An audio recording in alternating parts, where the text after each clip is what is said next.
हमने स्टार्ट किया था राजस्थान के टॉपिक नंबर 3 यानी फिजिकल डिवीजन वाले टॉपिक भौतिक प्रदेश को।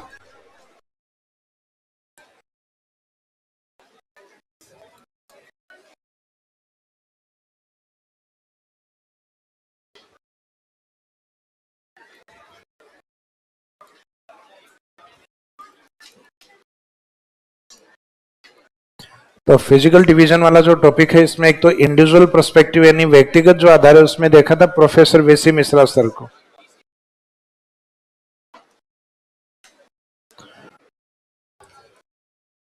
तो इनके अकॉर्डिंग राजस्थान के फिजिकल डिवीजन कितने थे? 7, जो इन्होंने किस बुक में लिखे हैं? राजस्थान भूगोल में यानी ज्योग्राफी ऑफ राजस्थान के अंदर, जिनमें 7 भौतिक प्रदेशों में एक तो माना गया अरावली, और अरावली के 3 माने गए ईस्ट में और 3 माने गए इसके वेस्ट वाले एरिड, सेमेरिड और कैनाल रीजन, शुष्क, अर्धशुष्क और नहरी प्रदेश, पूर्वी कृषि औद्योगिक प्रदेश, eastern agriculture and industrial region, एक साउथ और ईस्ट में था एग्रीकल्चर रीजन, और एक लास्ट में हाड़ौती की जगह लिखा था Chambal, Chambal बीहड़ reason.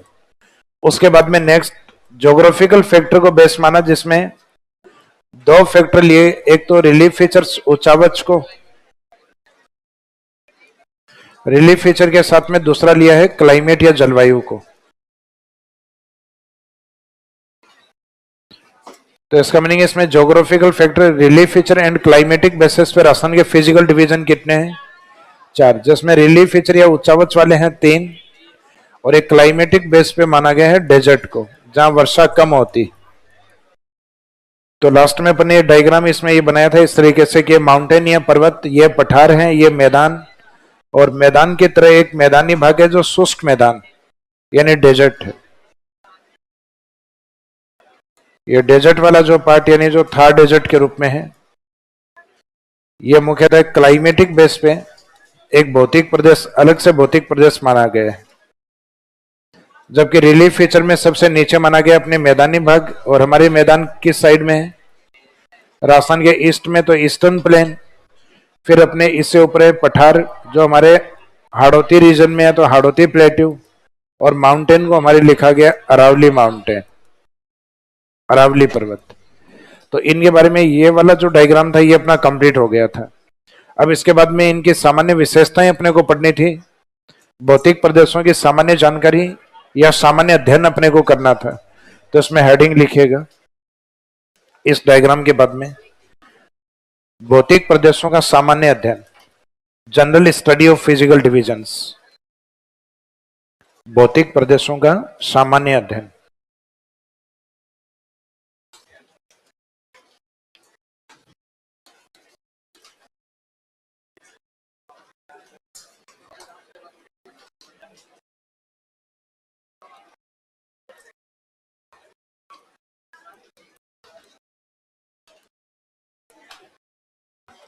General study of physical divisions, भौतिक प्रदेशों का सामान्य अध्ययन।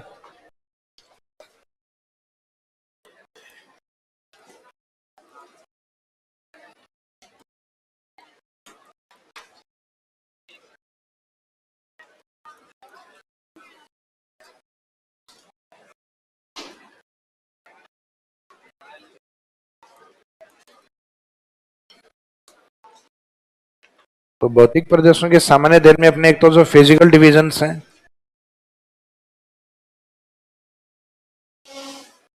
जिसमें पश्चिम की तरफ तो अपना मरुस्थल, या जिसको हम नाम के साथ लिख सकते हैं थार डेजर्ट, थार मरुस्थल। थार मरुस्थल के जस्ट ईस्ट वाला जो पार्ट आता है वो आता है अपना अरावली या अरावली माउंटेन। उसके ईस्ट में आता है राजस्थान का ईस्टर्न प्लेन, पूर्वी मैदान,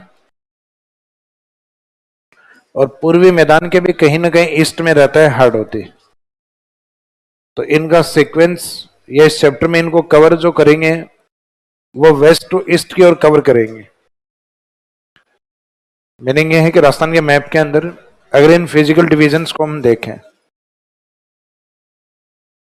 तो ये इस तरीके से फैले हुए हैं कि पश्चिम में अपने डेजर्ट वाला पार्ट, डेजर्ट के जस्ट सामने वाला हिस्सा ईस्ट वाला, ये अरावली माउंटेन, अरावली पर्वत, अरावली पर्वत के जस्ट ईस्ट वाला जो पार्ट चलता है ये अपना ईस्टर्न प्लेन, पूर्वी मैदान, और पूर्वी मैदान के जो ईस्ट में आएगा ये वाला भाग, ये आता है अपना हाड़ौती प्लेट्यू।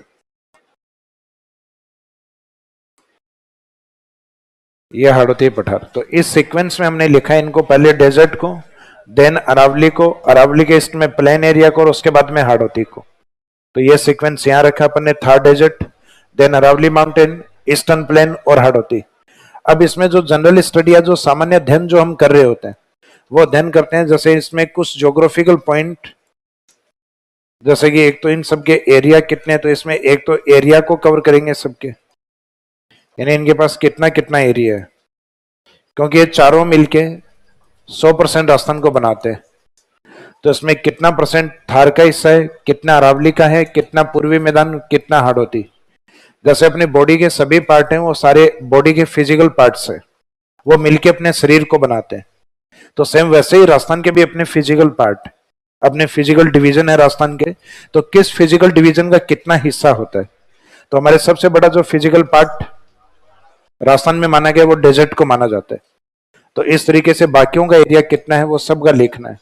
फिर एरिया के साथ इसमें बात करते हैं अपन डेमोग्राफी या पॉपुलेशन की, जनांकी की, विशेषता की या जनसंख्या की। तो पॉपुलेशन के अंदर पूरे राजस्थान में जितनी भी जनसंख्या है वो 100% राजस्थान की जनसंख्या है, लेकिन उसमें डेजर्ट के हिस्से में कितनी है, अरावली माउंटेन में, प्लेन एरिया में और हाड़ौती में कितनी है। तो इसका मीनिंग इन सब में आपको अलग अलग फैक्ट लिखने हैं। फिर इनका एक्सटेंशन या विस्तार राजस्थान के कितने जिलों में है, यानी डिस्ट्रिक्ट डेजर्ट में कितने माने गए हैं, अरावली में कितने जिले, मैदान और पठार में कितने जिले। तो ये स्टार्टिंग वाले 2-3 पॉइंट हैं, ये तो आपके बिल्कुल फैक्ट के ऊपर चलते हैं कि एक तो बात होती है इसमें एरिया को लेके, एक पॉपुलेशन को लेके और एक नंबर ऑफ डिस्ट्रिक्ट को लेके। तो सबसे पहले हम एरिया को लेके अगर बात करें तो राजस्थान का सबसे बड़ा हिस्सा डेजर्ट, जो राजस्थान के टोटल ज्योग्राफिकल एरिया, तो टोटल अपने आप में जो भी है वो 100%, उस 100% में पूरे राजस्थान में अकेले डेजर्ट का योगदान 61.11%। और कोई भी ज्योग्राफिकल एरिया अगर दो में भी, अगर यानी राजस्थान को अगर 2 हिस्सों में बांटा जाता और उसमें भी अगर एक हिस्सा बड़ा होता तो हम कहते हैं राजस्थान का मोस्टली पार्ट ये है। और जब 4 भागों में बटा हुआ है और वहां एक हिस्सा आपका 50 से ऊपर जा रहा है तो इसका मीनिंग मोस्टली राजस्थान उसी के पास है। तो यहाँ जनरली कई बार एग्जाम में एक स्टेटमेंट आता है कि राजस्थान का मोस्टली एरिया डेजर्ट है, तो मोस्टली का मीनिंग होता है मोर देन 50%। 50% से अधिक हिस्सा डेजर्ट है, तो 50 छोड़ो, 60 से भी ज्यादा है, 61.11%, जिसको जनरली लिखने में हम कई बार अप्रोक्सीमेट 2/3 हिस्सा मान लेते हैं। यानी ऑप्शन में जब ये डिवाइड बाई में आते हैं इस तरीके से 1/2, 2/3, 1/3, 1/4, और इसमें पूछा जाए कि राजस्थान का कितना ज्योग्राफिकल एरिया डेजर्ट से कवर, तो ये आपको जब मैथ्स या रीजनिंग करवाई जाएगी तो 1/2 का मीनिंग आपको बताया जाएगा 50%, 2/3 का मीनिंग बताया जाएगा 66%, 1/3 का मीनिंग होता है 33%, 1/4 का मीनिंग होता है 25%। तो इसमें से अप्रोक्सीमेट आंसर क्या होना चाहिए, तो डेजर्ट 61% है, तो 61 तो कोई भी नहीं है यहाँ पर, लेकिन 61 के नियरेस्ट डेटा कौन सा है, ये वाला। तो आंसर रहेगा 2/3 पार्ट, अप्रोक्सीमेट 2/3 पार्ट। और ऑप्शन में 2/3 भी दिया हुआ है और एक ऑप्शन में 61.11, तो आंसर जो परफेक्ट डेटा वही आंसर रहेगा फिर। तो इसका मीनिंग वो तब चुना था जो अप्रोक्सीमेट में ठीक था, और ये तब चुना है जो परफेक्ट आंसर है। अब इस 61 को हम 70 तक ले जाने के लिए हमें कितने डेटा और चाहिए, अप्रोक्सीमेट 9%। ये 61 है, 61 को हम राउंड ऑफ में यानी 0 डिजिट पे ले जाने के लिए तो हमें 9 डेटा और चाहिए। तो ये 9 डेटा लेकर 9% लेकर आएगा अरावली। तो 61 को 0 में 70 में कन्वर्ट करने के लिए कौन आ रहा है, कितना परसेंट लेके, तो 61 और 9 अप्रोक्सीमेट 70। मैदान में आते ही आप सबसे पहले तो ये बताओगे कि आपने कितने कवर किए हैं, तो हम कहेंगे 2 भाग, डेजर्ट और अरावली कवर कर लिए हमने, 2 भाग कंप्लीट कर लिए, और कौन से में आ गए, तीसरे में, 23% पार्ट। तो मैदानी भाग से पहले हमने 2 कंप्लीट किए और मैदानी भाग का सीक्वेंस खुद का कौन सा है, तीसरा, तो 2 और 3 यानी 23%।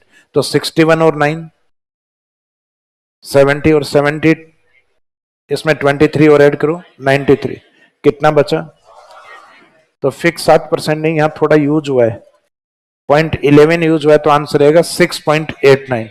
राजस्थान का स्मॉलेस्ट फिजिकल डिवीजन कौन सा है, सबसे छोटा भौतिक प्रदेश हाड़ौती क्षेत्र, 6.89%, यानी अप्रोक्सीमेट 7% के आसपास। 7% ये और अरावली है 9%, और ये दोनों मिलके 16%। राजस्थान में गोंडवाना लैंड का हिस्सा काफी कम है।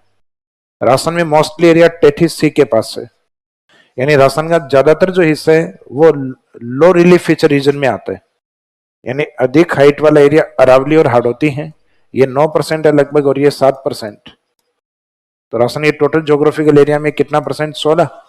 फिर मैदान और मरुस्थल का जो हिस्सा है, तो डेजर्ट है 61 और मैदान लगभग 23, और ये दोनों मिलकर राजस्थान का मोस्टली एरिया 84%। तो ये जो ऊपर वाले हिस्से हैं ये तो आपके गोंडवाना लैंड वाले पार्ट में, क्योंकि लैंड वाला पार्ट, और जहां जियो सिंक लैंड भूसनति जो बनी हुई थी, भूसनति का नाम क्या रखा हुआ था, टेथिस सी। तो टेथिस सी का एरिया राजस्थान में ज्यादा फैला हुआ है, तो राजस्थान में मोस्टली एरिया टेथिस सी का पार्ट। तो ये तो हमें पता है ऑलरेडी कि डेजर्ट और जो मैदानी भाग यानी सेडिमेंट वाले पार्ट जो अपने किस पे बने हुए हैं, टेथिस, और जो ओल्डेस्ट और टफ वाले पार्ट जो कठोर भाग हैं और प्राचीन भी हैं वो बने हुए हैं गोंडवाना लैंड। क्योंकि ये हमने अल्फाबेट ऐसे यूज किया था कि जो जी पहले आता है इसके भाग पहले बने हुए हैं, अल्फाबेट में टी बाद में आता है, तो टी वाले फिजिकल डिवीजन बाद में बने हुए। तो राजस्थान का मोस्टली एरिया टेथिस सी है। तो इसमें आपको इतना भी समझ में आ गया कि जो डेजर्ट है उसकी जगह टेथिस सी था, तो भी ये स्टेटमेंट ठीक हो जाएगा, क्योंकि अकेला डेजर्ट ही काफी है, क्योंकि डेजर्ट का हिस्सा अकेले का 61 है। तो अगर माइंड में ये भी रहा कि राजस्थान के डेजर्ट से पहले वहां क्या था, टेथिस सी, टेथिस सागर था। तो एक तो इनके ज्योग्राफिकल एरिया कितने हैं, तो डेजर्ट का 61.11%, या 2/3, ये अप्रोक्सीमेट राउंड ऑफ में आंसर ये लेते हैं, जब बट्टे में आंसर आए तब ये फिक्स है, तब आंसर ये। 61 को 70 में कन्वर्ट कौन करेगा, यानी कितना परसेंट, 9%। जब ये दो के डेटा कंप्लीट हो गए, तो दो तो कंप्लीट हो, जो तीसरा आ चुका है तो ये भी कंप्लीट हो गया। फिर 100 में से जो बचेगा वो इसके पास, तो इसका डेटा वैसे भी नहीं रखना है, अब इनमें से जो भी डेटा बचा वो उसका है, 6.89। तो राजस्थान के फिजिकल डिवीजन को असेंडिंग ऑर्डर में बताइए, बढ़ते हुए क्रम में। तो बढ़ते हुए क्रम में हाड़ौती तो सबसे कम है, देन अरावली, अरावली से फिर मैदान। ये हाइट नहीं, उनके एरिया बता रहे हैं कि एरिया बढ़ते जा रहे हैं। मैक्सिमम एरिया मरुस्थल के पास, तो मिट्टी वाले एरिया को सबसे ज्यादा रखना है, डेजर्ट, डेजर्ट से कम एरिया मैदान, मैदान से कम अरावली, अरावली से भी कम हाड़ौती भाग। तो चट्टानी भागों के पास एरिया कम। पूर्वी राजस्थान के अगर इनको दो दो के पार्ट में हम डिवाइड करें कि अरावली और मरुस्थल को एक ग्रुप में ले लिया जाए और ये इधर ईस्ट वाले इन दोनों को एक ग्रुप में, तो इन दोनों में नाराजगी इस बात पे हुई, यानी ये दो ग्रुप, ये वाला एक ग्रुप मान लो, ये सामने वाला बी ग्रुप। तो बी ग्रुप में एक तो ईस्टर्न प्लेन और एक हाड़ौती, इसके पास 23% एरिया और इसके पास कितना है 7%, दोनों ही पास मिलके अप्रोक्सीमेट 30%। डेजर्ट 61 है और अरावली कितना है 9%, दोनों ही पास मिलके। तो इन्होंने कहा कि चलो एरिया तो आपने ले लिया, लेकिन जनसंख्या में हम ऐसा नहीं होने देंगे, जनसंख्या हमारी 50% होगी और तुम दोनों की 50 होगी। ये डिवाइड कर लिया इन्होंने कि 50 तुम दोनों की, 50 हम दोनों की। तो जनसंख्या इसी तरीके से डिवाइड है, 50 एंड 50। तो यहाँ 50 कैसे है, अकेला डेजर्ट लेके बैठा है 40, तो पड़ोसी के पास क्या छोड़ा, क्या दोनों का टोटल 50 है, तो इसका मीनिंग अरावली के पास 10%। फिर मैदान में 40 का एक कम है, 40 का एक कम होता है 39, 29 कौन बोल रहा है 39, अच्छा। तो ये दोनों 50 हैं, तो ये 50 कैसे होगा, 39 के बाद यहाँ कितना बचा 11%। तो मीनिंग है कि इधर वाले दो डेटा याद करोगे तो फिर उसमें आगे वाले में कैसे यूज करना है, 40 को एक कम करना है, तो इसका मीनिंग 10 का एक उधर ज्यादा बढ़ जाएगा 11, क्योंकि ये दोनों भी मिलके 50 होंगे। या इसको दूसरा तरीका ये भी है, आप जितनी अधिक हाइट पे जाओगे जनसंख्या उतनी कम होती जाएगी। राजस्थान में सबसे अधिक हाइट वाला पॉइंट कौन है, अरावली, जनसंख्या वहां केवल 10%। आप हाड़ौती की ओर थोड़े नीचे आओगे तो 11%, उससे नीचे आओगे तो मैदान में 39%, और डेजर्ट में चलोगे तो 40%। अब यहाँ अपने माइंड में एक क्वेश्चन आता है कि क्या सर लोग डेजर्ट में रहना ज्यादा पसंद करते हैं, बिल्कुल नहीं, एरिया बहुत ज्यादा बड़ा है, इसका काउंटिंग ज्यादा आई है, क्योंकि ये राशन का कितना परसेंट एरिया लेके बैठा है, 61.11%। वास्तव में लोग इस एरिया में रहना पसंद करते हैं, क्योंकि ये ज्योग्राफिकल एरिया केवल 23%, डेजर्ट का आधा भी नहीं है, आधा भी नहीं है, लेकिन जनसंख्या अप्रोक्सीमेट डेजर्ट के बराबर है। तो इसका मीनिंग पॉपुलेशन डेंसिटी, जनघनत्व या जनसंख्या का प्रेशर सबसे ज्यादा किस पर है, ईस्टर्न प्लेन पर। मैक्सिमम पॉपुलेशन कहां पर है, मरुस्थल में। जनसंख्या अपने आप में एक डेटा है, तो मैक्सिमम पॉपुलेशन कहां पर है, तो जहां बड़ा डेटा दिखाई दे रहा है वहां जनसंख्या अधिक है। डेंसिटी आपको डायरेक्ट नहीं दिखाई देगा, डेंसिटी जब आप एरिया से कंपेयर करोगे तब पता चलेगा आपको। तो इसका मीनिंग है कि फॉर एग्जांपल मरुस्थल का एरिया, यानी एक बार के लिए मान लो कि मरुस्थल में बने हुए कमरे हैं 61 कमरे हैं, रहने वाले लोग, तो कमरे खाली पड़े हैं उनके पास, कमरे हैं 23, एरिया है इनका 23, रहने वाले लोग गौर संकट, कमरे हैं 7, रहने वाले लोग, यहाँ का डेंसिटी भी ज्यादा है, घनत्व ज्यादा है, काली मिट्टी पाई जाती है इधर। अरावली में एरिया 9% और लोग हैं 10, तो समस्या इधर भी है, कमरे 9 और लोग हैं 10। तो अरावली के अंदर 10% इसलिए आ रहा है क्योंकि अरावली के अंदर राजस्थान के कुछ इंपोर्टेंट सिटी आते हैं। फॉर एग्जाम्पल एक तो जहां हम बैठे हैं ये अरावली में ही है, जयपुर सिटी। यहाँ तो फील नहीं होता, थोड़ा सा आप जालाना की ओर जाइए, जालाना के पास में पता लगने लग जाएगा कि जयपुर सिटी है वो अरावली के पास पास में और द्रव्यवती नदी के पास में बसा हुआ है। तो अपने पास में ये निकलते ही है इधर ही नाला, कोई समस्या परेशान नहीं हो। तो जयपुर, अजमेर और एक सदन में आता है उदयपुर। तो राजस्थान के इंपोर्टेंट और बड़े सिटी हैं वो अरावली की गोदी में यानी अरावली रीजन में आते हैं। तो अरावली रीजन में आने का मीनिंग है कि अरावली की जनसंख्या इन सिटी के कारण बढ़ी हुई है।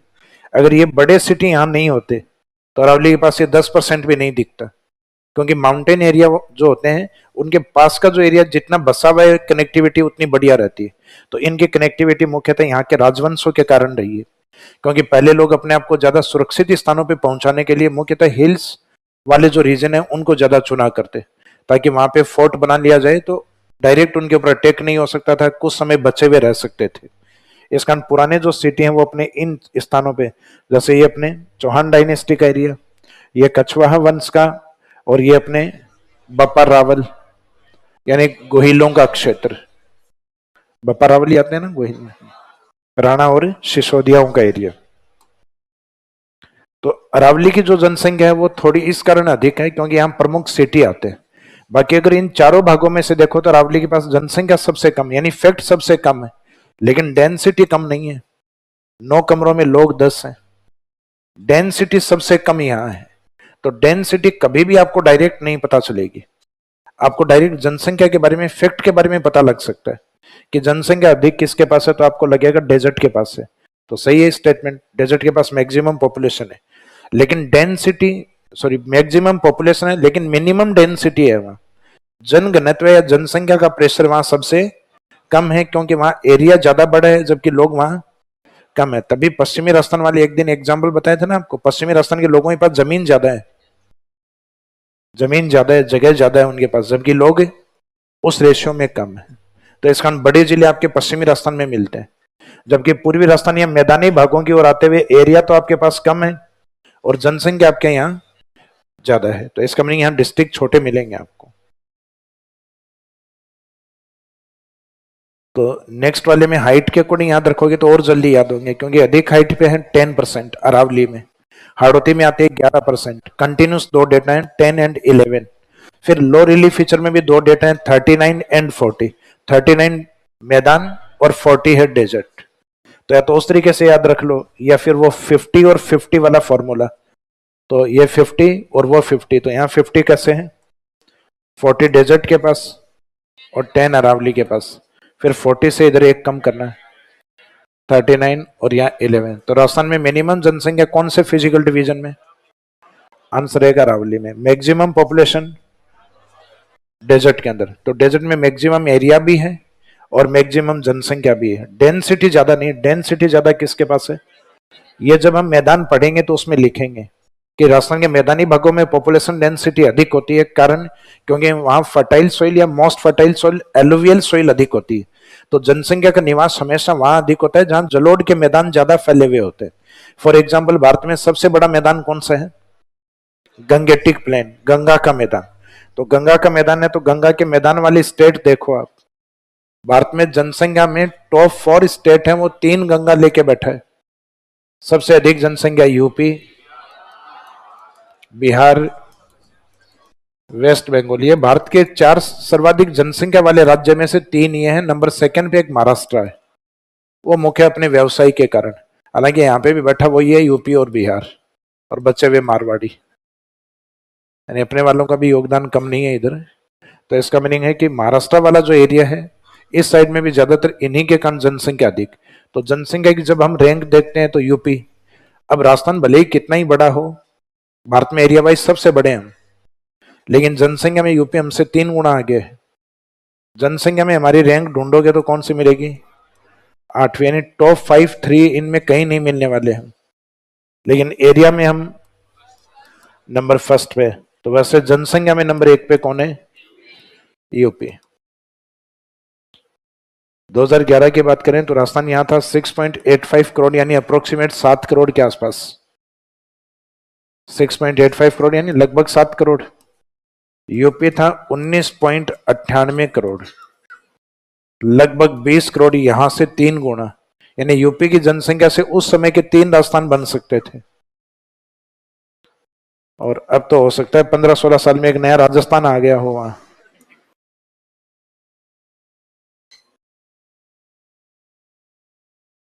फिर नंबर ऑफ डिस्ट्रिक्ट, तो नंबर ऑफ डिस्ट्रिक्ट वाला जो फैक्ट है, इसमें अपने पास पुराने वाले डेटा है। पुराने वाले क्यों है उसके ऊपर अभी बात करेंगे, तो पहले ये फैक्ट लिखिएगा।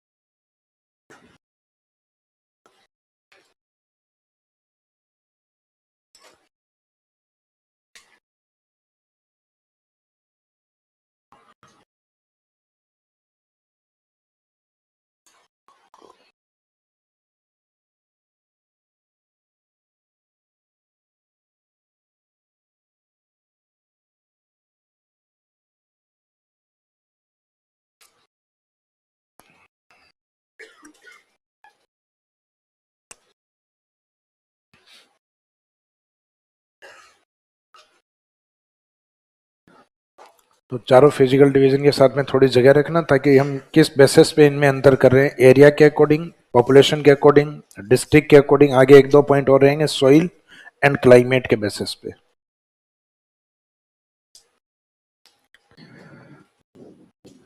तो एरिया वाइज तो पश्चिम से कंटिन्यूस याद रखना अपने को 61.11, जिसको राउंड ऑफ यानी 70 तक ले जाने का काम करेगी अरावली।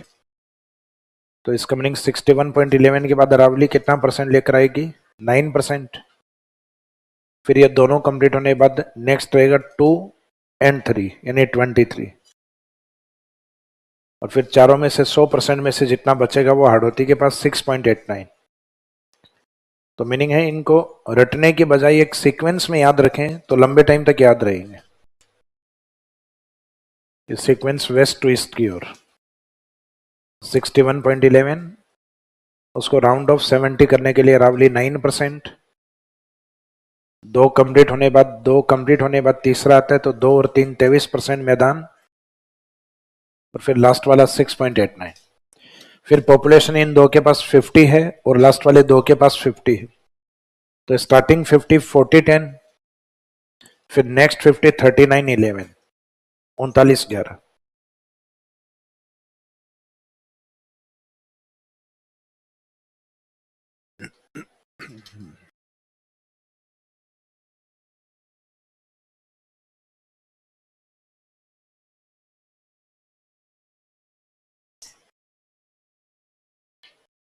क्या ऑनलाइन स्टूडेंट ने पूछा है क्या? नाम क्या है जिन्होंने पूछा है? भवानी राजपुरोहित। अच्छा, एक हाल ही में जैसलमेर से मिले अवशेष किस समय के हैं? भवानी राजपुरोहित, जिन्होंने बाड़मेर से एक क्वेश्चन पूछा है। कहां से? बाड़मेर से ही है? बागेश्वर।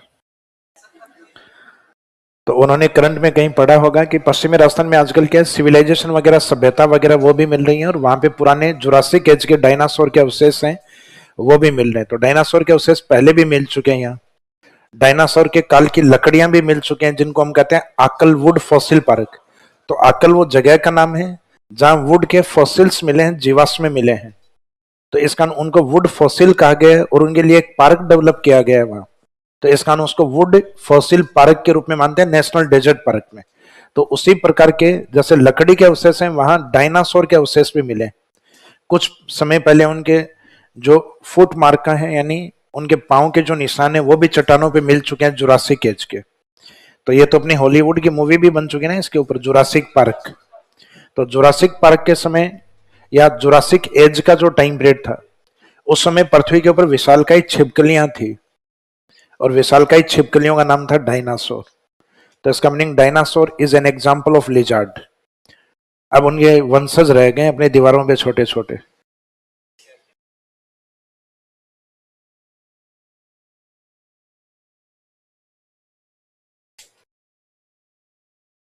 कहां से बताया गया इन्होंने? नहीं बताया। अच्छा ठीक।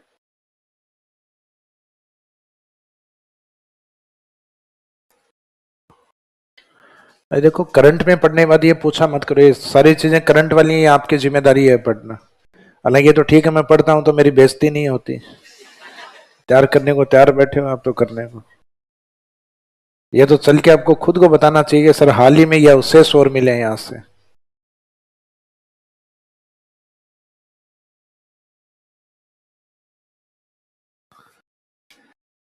एक पहले का समय था जब गुरु किसकी शिक्षा परीक्षा लिया करता, शिष्यों की, और एक आज के शिष्य हैं।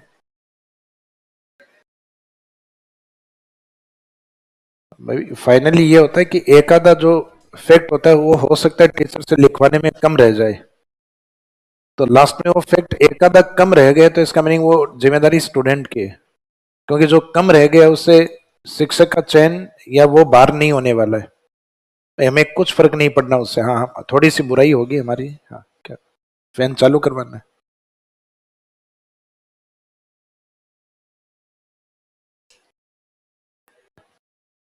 तो ये मेरे आने से पहले क्या स्थितियां होती हैं क्लासरूम में? तो ये बंद क्यों करते हैं अपने?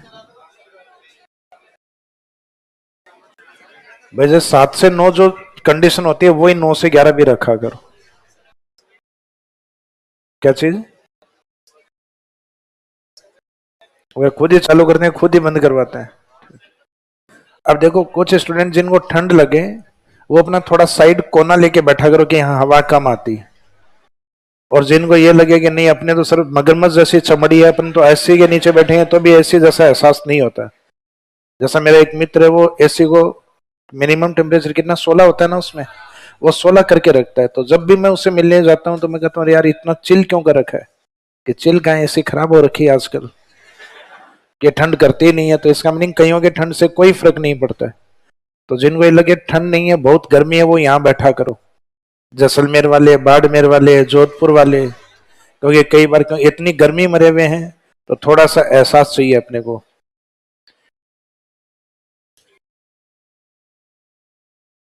और कईयों के ये होता है कि नहीं सर बैठना तो एसी वाली जगह ही है, लेकिन ठंड लगती है, तो वो अपनी व्यवस्था करके आया करो। रजाई नहीं लेके आना है, कुछ गर्म पहन के आया करो।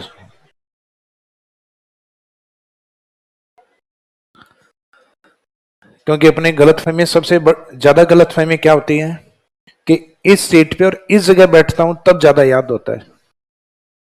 ये भी है, बहुत सारों के साथ है। जैसे मैं, मेरा कॉलेज टाइम में मैं एक फेस में जिस टाइम में चेयर जिस साइड में करके बैठता, उस टाइम जनरली क्या होता है कि मैं कई बार इजी टॉपिक पढ़ता और मेरे को यूं लगता है कि आज मैंने यहाँ 2 घंटे पढ़ के 3 चैप्टर याद कर डाले। और फिर एक दिन टफ टॉपिक लेके बैठा और चेयर का फेस दूसरी तरफ था, और वो टॉपिक मेरे 3 दिन में एक टॉपिक याद नहीं हुआ। तो मेरी गलतफहमी ये हुई कि मैं उस साइड में फेस करके बैठ रहा था, तब मेरे 3 टॉपिक 2 घंटे में याद हो गए, और ये हम 3 दिन से एक टॉपिक भी याद नहीं हो रहा है। तो ये गलतफहमियां कई बार होती हैं, और भारतीयों में होनी भी चाहिए।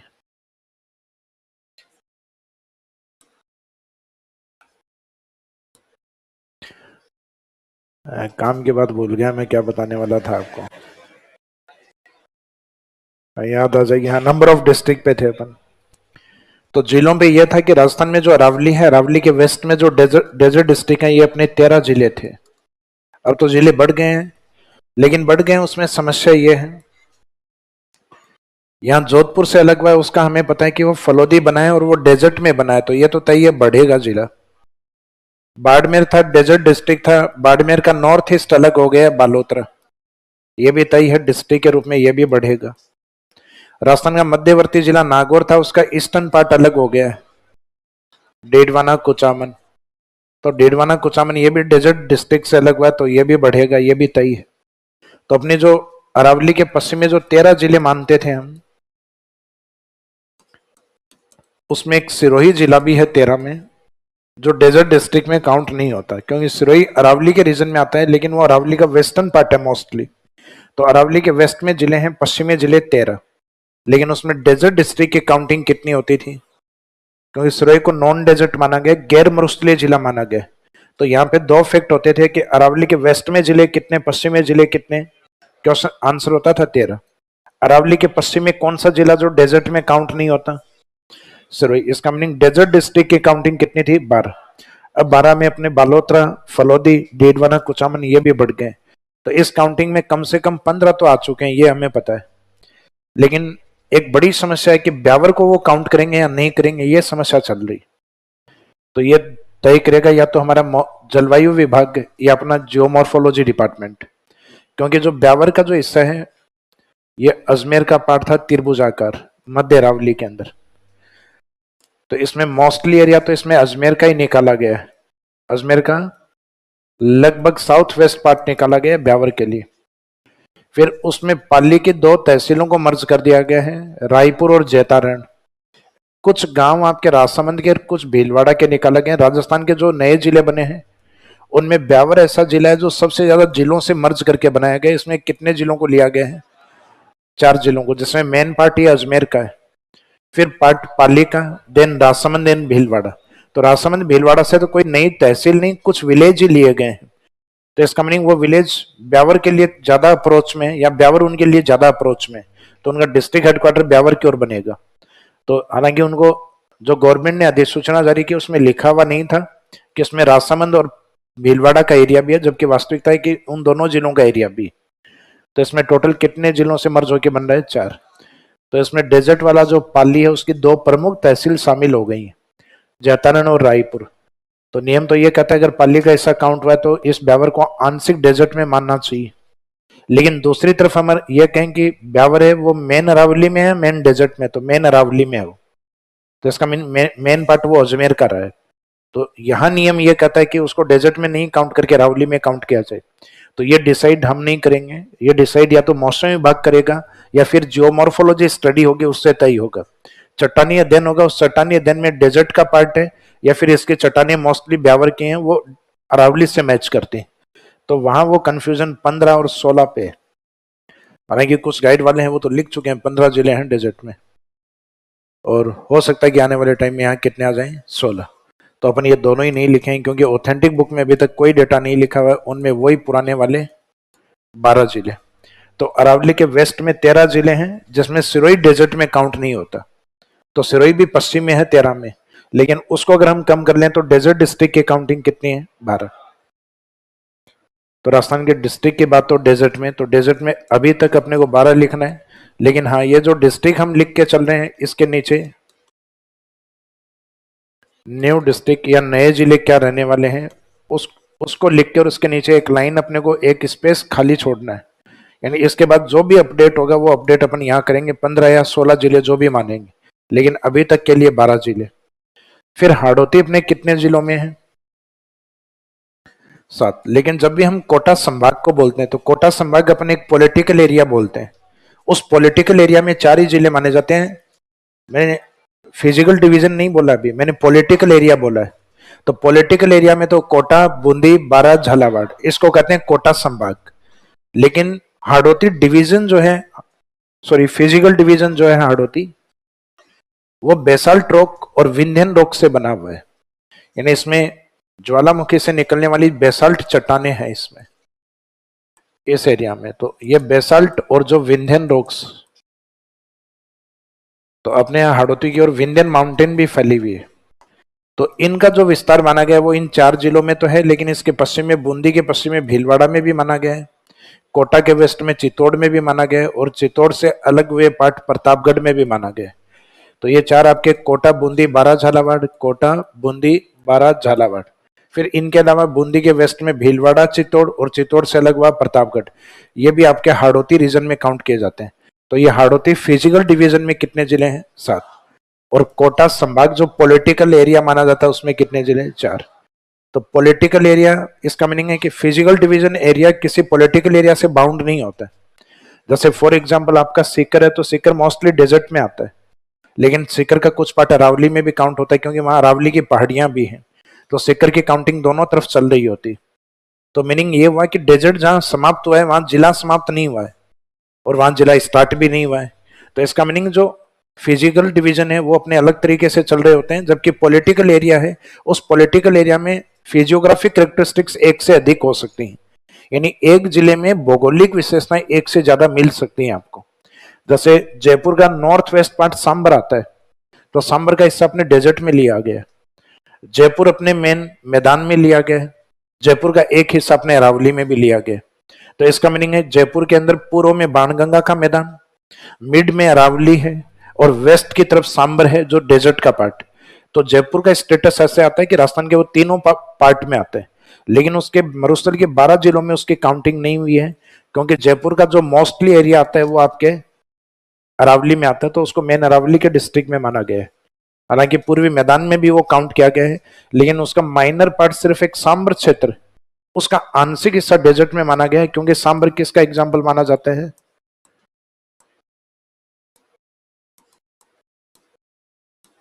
सांबर माना जाता है खारे पानी की झील, सैलाइन लेक का एग्जाम्पल या रन का एग्जाम्पल माना जाता है। तो जो रन भूमि होती है वो होती है सैलाइन लैंड, पानी भरा हुआ है, तो इसका मीनिंग वो सैलाइन लेक भी बोल सकते हैं उनको। जैसे रन ऑफ कच्छ इसका सबसे बेस्ट एग्जाम्पल है भारत में। तो रन ऑफ कच्छ किस प्रकार का है? सैलाइन लैंड या लवणीय भूमि, इनफर्टाइल लैंड होती है, क्योंकि जहां जमीन पे नमक है तो वो उपजाऊ कभी नहीं होगी, वो अनउपजाऊ जमीन होती है।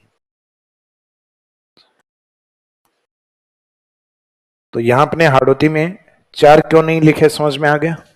क्योंकि अपन कोटा संभाग को नहीं पढ़ रहे हैं, अपन हाड़ौती फिजिकल डिवीजन को पढ़ रहे हैं, भौतिक प्रदेश को पढ़ रहे हैं। 7 से इधर आओगे मैदान में 3 बढ़ा देना, 10 जिले। 10 से इधर आओगे 3 और बढ़ा देना, 13।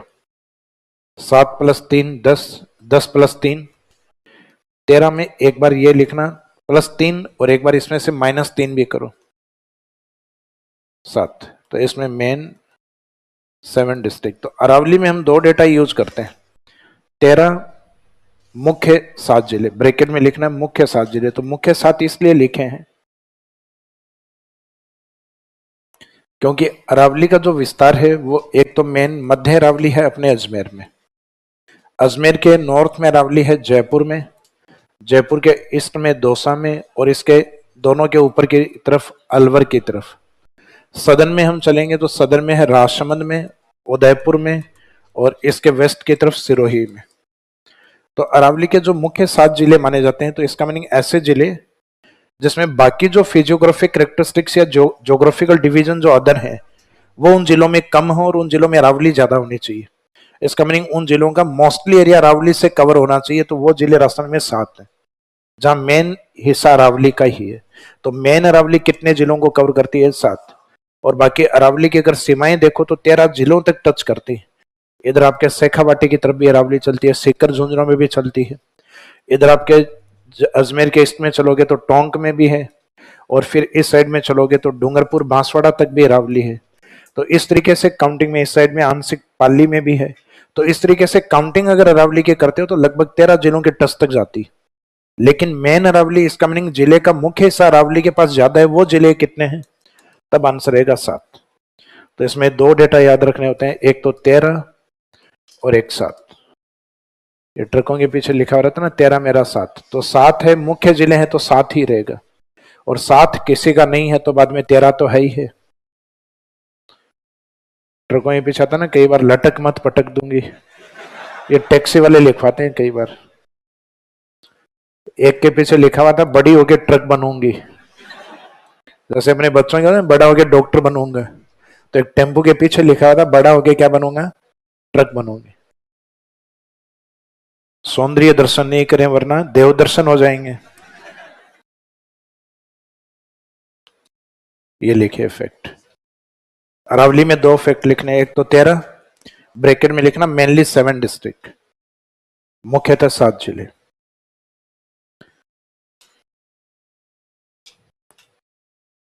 ऐसे कौन सा ये वाला चलाना है क्या, चला दिए क्या सब, ठीक करवाई नहीं हो उस टाइम से। नवीन जी को बोलना वापस, नवीन जी को ये लग रहा होगा कि अब सितंबर तो आ ही गया है, अक्टूबर के आसपास से हल्की सर्दियां।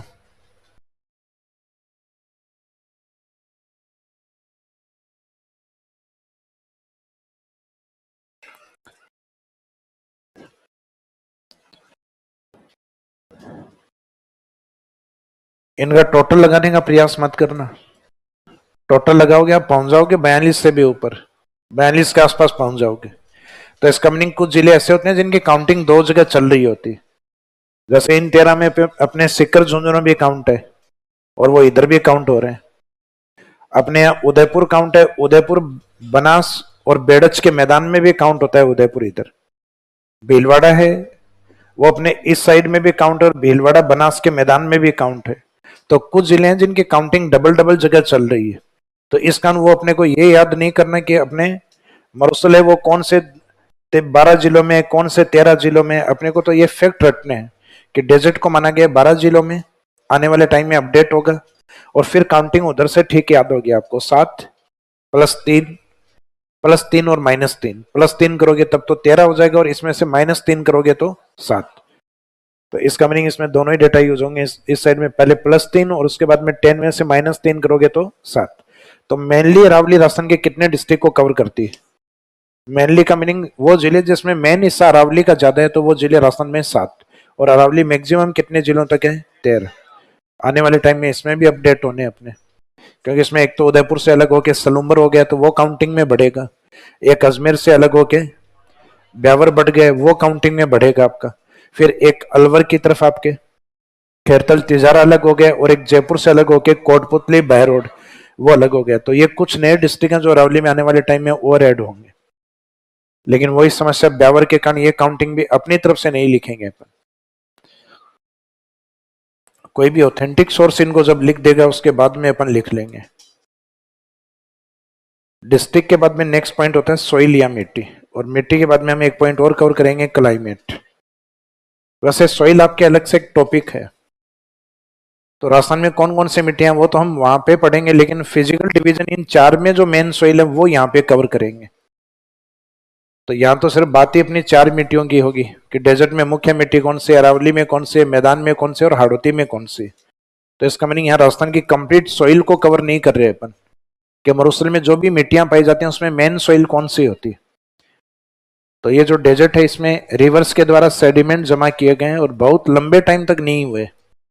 अगर सेडिमेंट नदियां लंबे टाइम तक जमा कर रही होती है तो वो क्या होता है, सेडिमेंट पानी के कारण जो अवसाद होते हैं वो टूटते टूटते बारीक पार्टिकल्स में कन्वर्ट हो जाते हैं। बारीक पार्टिकल्स यानी किस में कन्वर्ट हो जाते हैं, क्ले पार्टिकल के अंदर, जैसे काली मिट्टियों के अंदर होते हैं।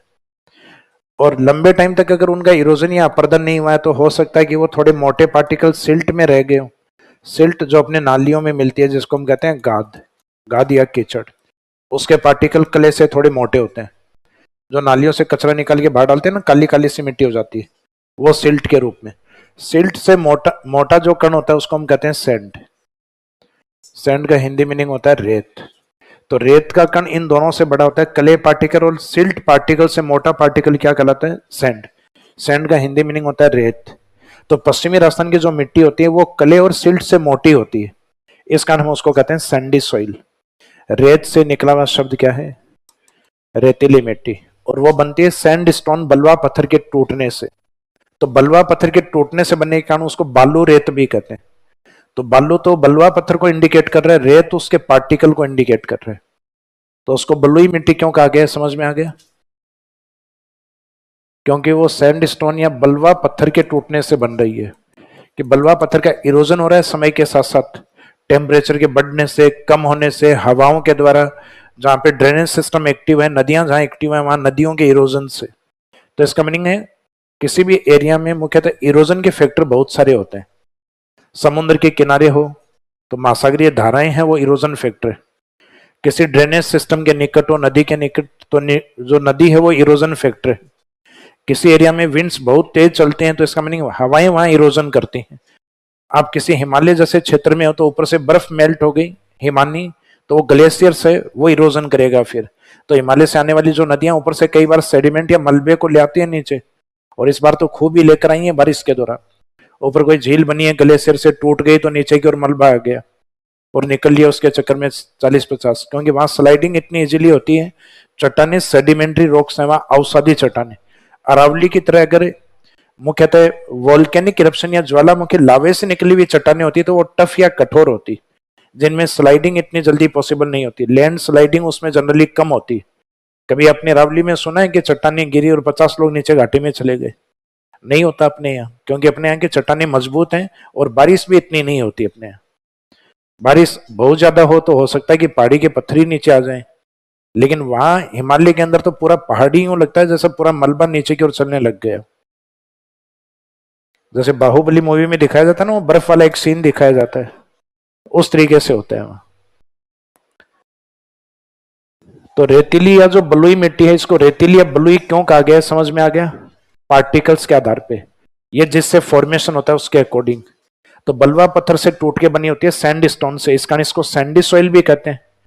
और इसके पार्टिकल सैंड प्रकार के होते हैं, नहीं क्ले और सिल्ट से मोटे होते हैं, उसको कहते हैं सैंड पार्टिकल। इस कारण इंग्लिश में तो दोनों टर्म्स का मीनिंग एक ही होता है, हिंदी में अलग अलग मीनिंग निकाल लेते हैं अपन। जैसे मोटा कण वो रेत है तो रेत से रेतीली, और बलवा पत्थर से बना है इस कारण बलुई मिट्टी। बाकी इस मिट्टी के पार्टिकल मोटे होने के कारण इसमें गैप बहुत ज्यादा होता है। इसके ऊपर सिंचाई करेंगे पानी नीचे, फिर सिंचाई करोगे पानी नीचे, सुबह खेत में पानी दोगे, शाम को घर वाले यही पूछेंगे फवारे क्यों नहीं चलाई। थरस्टी सॉइल, प्यासी मिट्टी, क्योंकि इसमें गैप अधिक होने के कारण पानी तुरंत नीचे बैठता है। इस कारण इसमें फ्रीक्वेंट इरिगेशन, बार बार सिंचाई की आवश्यकता होती है। हार्डोती की ओर जो काली मिट्टी पाई जाती है उसमें पार्टिकल्स कैसे होते हैं, बारीक पार्टिकल होते हैं काली मिट्टियों के अंदर। उसका एग्जाम्पल आप अपने गांव के तालाब में देख सकते हो, गांव के जोड़े में देख सकते हो, कहीं कोई डैम बना हुआ है तो डैम के नीचे की जो मिट्टी हो सकती है उसको देख सकते हो। तो वहां जो मिट्टियां होती है काली मिट्टियां, उनके पार्टिकल इतने बारीक होते हैं कि पानी आती है वो चिपक जाते हैं और पॉलीथीन की तरह काम करते हैं। एक तो अपने गांव में खेत में बारिश होती है, तुरंत पानी सोख लेती है जमीन। एक गांव के तालाब में बारिश होती है, अगले 1 महीने तक नहीं सूखता, क्योंकि तालाब की और मिट्टी किस प्रकार की होती है, क्ले पार्टिकल, काली मिट्टियां होती हैं। तो काली मिट्टियों में क्ले पार्टिकल ज्यादा होते हैं, बारीक कण ज्यादा होते हैं, जिनकी वाटर होल्डिंग कैपेसिटी ज्यादा होती है, जल धारण करने की क्षमता ज्यादा होती है। तो काली मिट्टी में अगर आपने सिंचाई 1 दिन की है, अगले 10 दिन सिंचाई की आवश्यकता नहीं है। तो इसका मीनिंग वो मिट्टियां जिनमें लंबे समय तक सिंचाई की आवश्यकता नहीं है वो ब्लैक सॉइल, क्योंकि उनमें क्ले पार्टिकल ज्यादा होते हैं, बारीक कण ज्यादा होते हैं। जबकि वो मिट्टियां जिसमें फ्रीक्वेंट इरिगेशन की आवश्यकता होती है वो होती हैं सैंडी सॉइल या रेतीली मिट्टियां, या जिनको थरस्टी सॉइल या प्यासी मिट्टियां भी कहते हैं। अब मिट्टियां यहाँ और भी हैं, जैसे डेजर्ट है उसका जो नीचे का भाग है, ऊपर तो इन नदियों ने, सरस्वती नदी और इन्होंने सेडिमेंट जमा कर दिए जो सैंडी सॉइल या रेतीली मिट्टी के रूप में है। लेकिन इस मिट्टी के नीचे समुद्र का हिस्सा है, टेथी सागर का हिस्सा है, और उसमें कौन सी चट्टाने हैं, माइका सिस्ट। माइका सिस्ट हम कहते हैं लवणीय चट्टानों को। लवण है NaCl, सोडियम क्लोराइड होता है। तो मरुस्थल में लवणीय चट्टाने होने के कारण जहां पे सिंचाई ज्यादा करेंगे हम, तो वहां माइकासिस चट्टानों का ये जो नमक है जमीन के ऊपर आ जाता है और व्हाइट लेयर बन जाती, जिसको हम राजस्थान वाले लोकल लैंग्वेज में कहते हैं जमीन में खार आ गई, सैलिनिटी आ गई। तो मरुस्थलीय क्षेत्र में सेलाइन सॉइल भी पाई जाती है, लवणीय मिट्टियां भी पाई जाती हैं।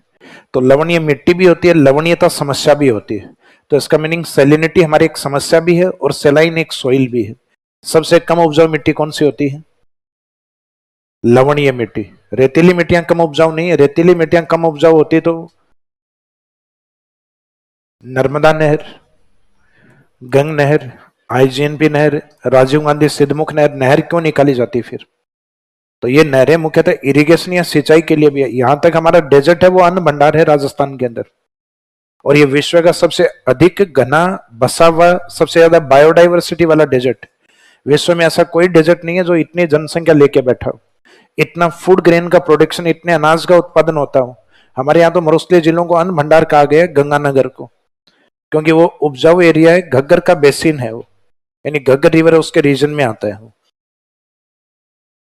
तो मीनिंग ये हुआ कि डेजर्ट में केवल ऐसा नहीं है कि केवल बलुई मिट्टियां, मिट्टियां और भी हैं, लेकिन मोस्टली इस एरिया में कौन सी मिट्टी है? Sandy soil. तो मरुस्थल में मुख्य मिट्टी कौन सी? बलुई या रेतीली मिट्टी। फिर अरावली या जो पर्वतीय भाग, तो पर्वतों के ऊपर आपको ध्यान है कि यहाँ पे इरोजन प्रोसेस थोड़ा धीरे काम करता है, क्योंकि माउंटेन्स की जो चट्टानें होती हैं ज्यादा टफ होती हैं, ज्यादा कठोर होंगे, इसका मीनिंग अपर्दन उनका कम होगा, इरोजन प्रोसेस वहां धीरे धीरे काम करेगा। तो यहाँ पे जब इरोजन प्रोसेस काम करता है तो जैसे बारिश होती है तो नीचे की ओर चट्टानें, पहाड़ों के नीचे आपने देखे होंगे कंकर पत्थर जमा होते हैं, और इसकी खड़ी चट्टान पे कुछ नहीं होता, बिल्कुल खड़ी चट्टान, वहां पत्थर दिखाई देता है आपको। तो माउंटेन्स के ऊपर कभी भी मिट्टी की लेयर है वो बहुत ज्यादा मोटी नहीं बन पाती, क्योंकि टफ पार्ट है। जैसे जनरली जमीन होती है, वहां अपन जमीन में हाथ डाल के और मुट्ठी में मिट्टी भर के ले आते हैं, पहाड़ों पे ऐसा पॉसिबल नहीं। आपने बहुत तेज हाथ डालने का प्रयास किया तो हो सकता है अंगुली तोड़ बैठो आप, या फिर कम से कम नाखून तो गए ही अपने। तो इस कारण इसको कहते हैं अनकम्प्लीट फॉर्मेशन सॉइल, अधूरे निर्माण की मिट्टियां जिनकी कंप्लीट लेयर नहीं बनी होती। कई जगह तो आप घाटियों में सिर्फ यही देखते हो कि कुछ जगह बारीक मिट्टी और बाद में वहां पे भी चट्टानें आ जाती हैं फिर। तो इसका मीनिंग है अधूरे निर्माण की मिट्टियां, और इन क्षेत्रों में मुख्यतः प्लांट या वन अधिक पाए जाते हैं। इस कारण इन मिट्टियों को कहा जाता है वनीय मिट्टियां, क्योंकि ये फॉरेस्ट के अनुकूल होती है मिट्टी, उसमें पेड़ तो मिलेंगे आपको लेकिन उसमें एग्रीकल्चर पॉसिबल नहीं है।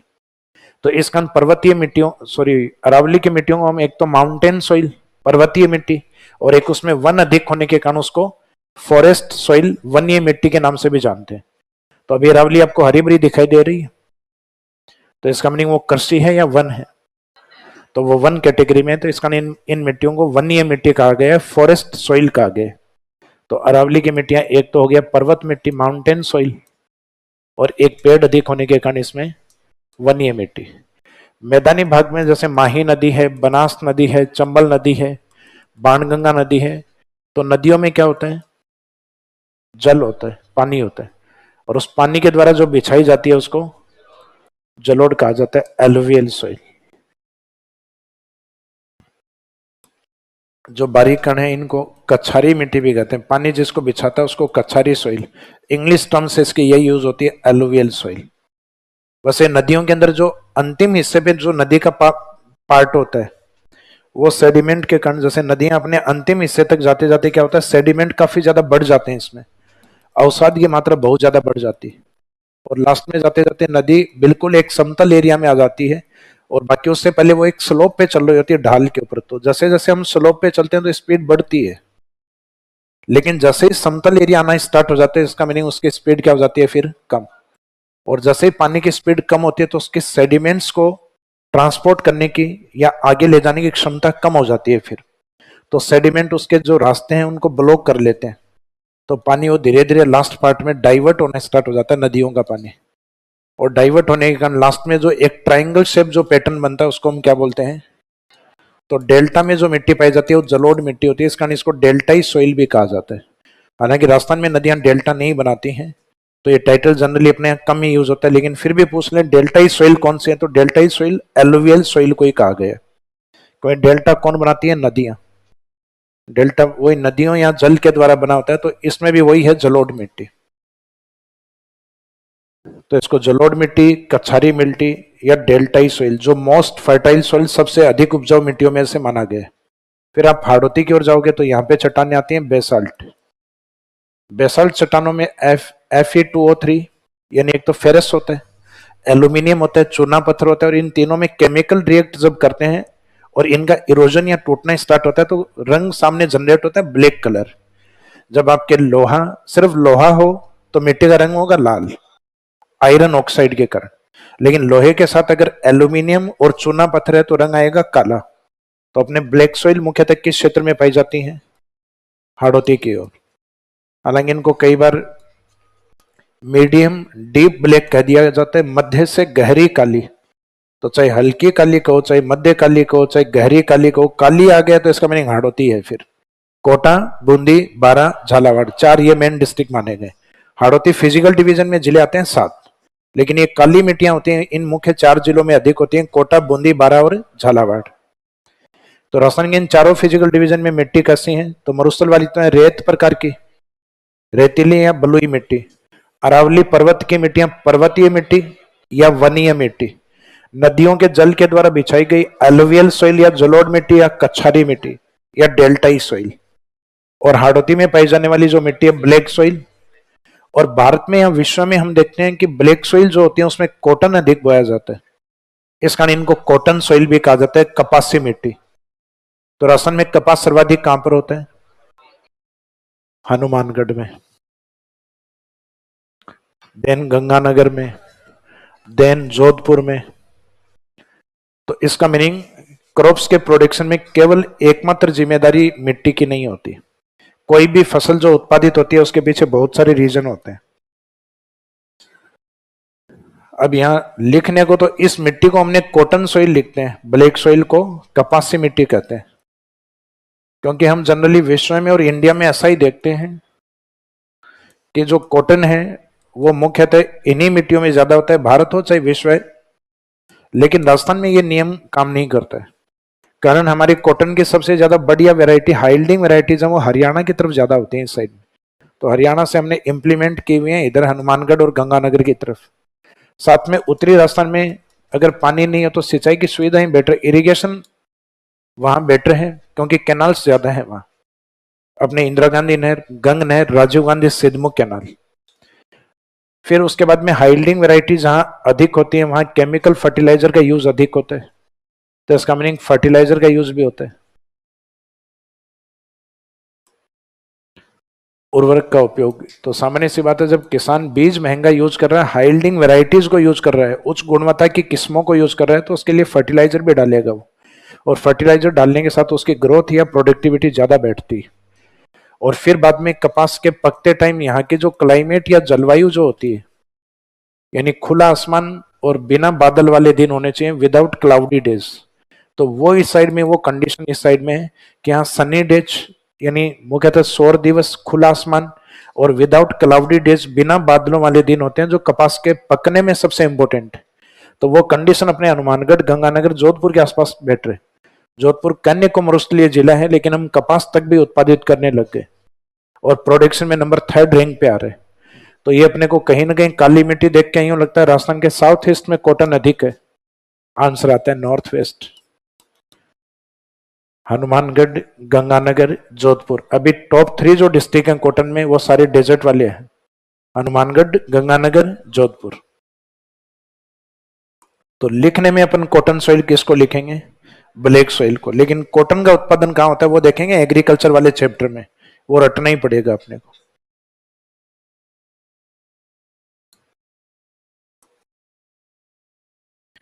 तो इन फिजिकल डिवीजन में डेजर्ट के नीचे जो मिट्टी लिखनी है, यहां तो इसका एक ही टाइप, इंग्लिश में तो एक ही लिख देना, सैंडी सॉइल। तो सैंडी को हिंदी में रेत या बलवा कहा जाता है कि बलवा पत्थर से बनी होती है। तो एक तो रेतीली और हिंदी में दोनों सब लिखना बलुई मिट्टी।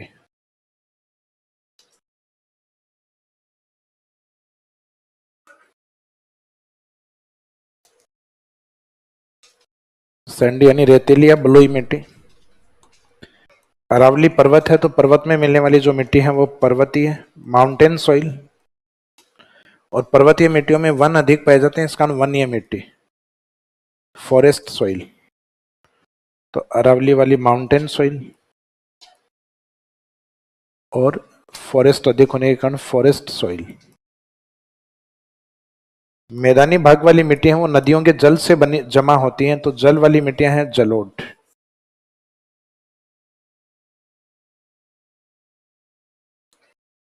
या ऑब्लिक, इसी में एक शब्द है कछारी भी याद रखिएगा।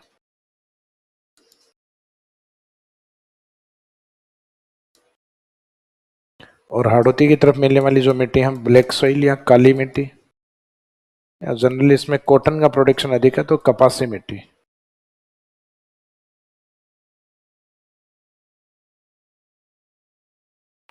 ब्लैक एंड कॉटन सॉइल, तो नाम इसके बहुत सारे हैं, जब सॉइल पढ़ेंगे तब लिखेंगे बाकी।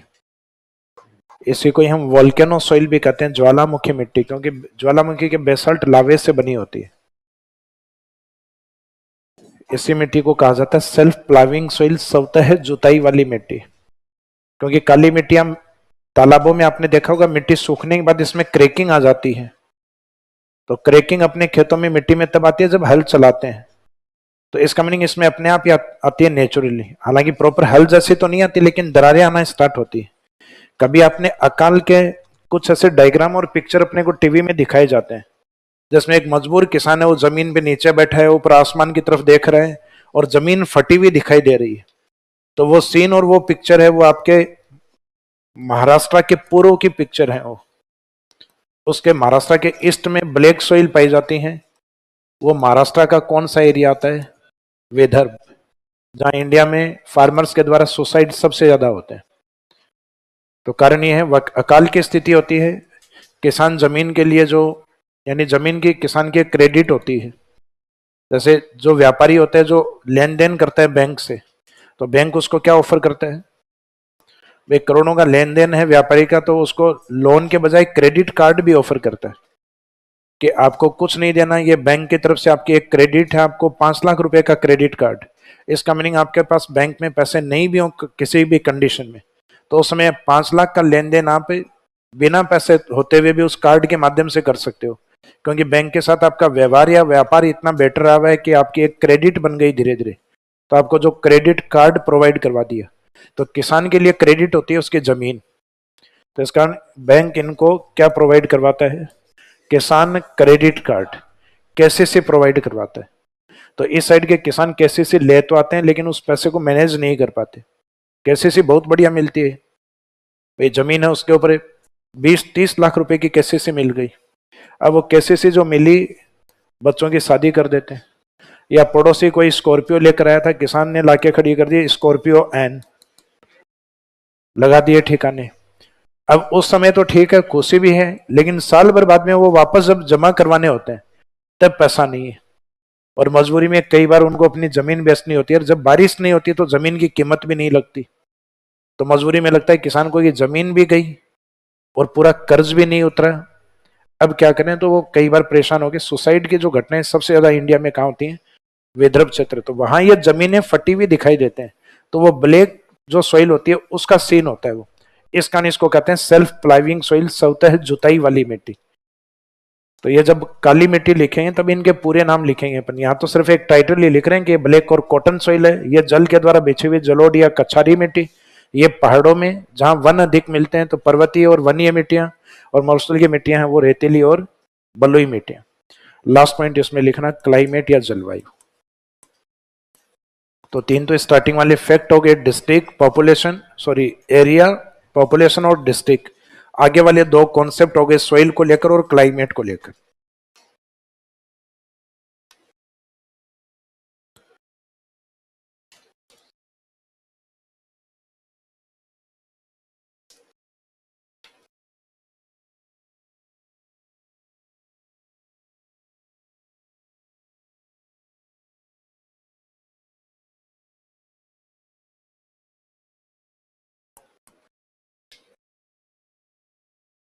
इसमें ये क्या लिखा हुआ है? नेचुरल लाइन में पहला शब्द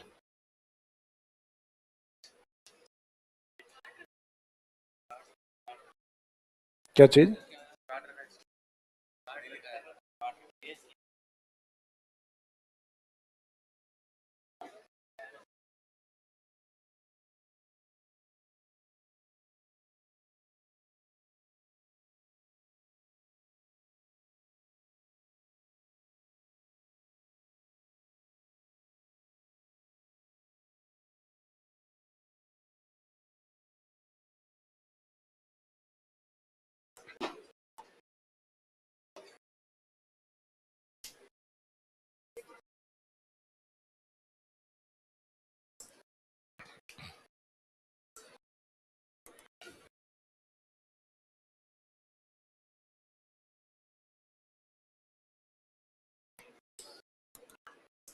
ये किसी ने क्वेश्चन पूछा है कि नॉर्थ ईस्ट रीजन में, तो नॉर्थ ईस्ट किस सेंस में लिखा आपने? राजस्थान का नॉर्थ ईस्ट लिखा है या इंडिया का नॉर्थ ईस्ट लिखा है? इंडिया का लिखा है क्या? ये चिट्ठी किसकी है? इंडिया के अकॉर्डिंग कि नॉर्थ ईस्ट रीजन में माउंटेन्स पूरे सैंडी होते हैं क्या? सैंडी की बात ही नहीं हुई अपनी, सेडिमेंट्स होते हैं उसमें।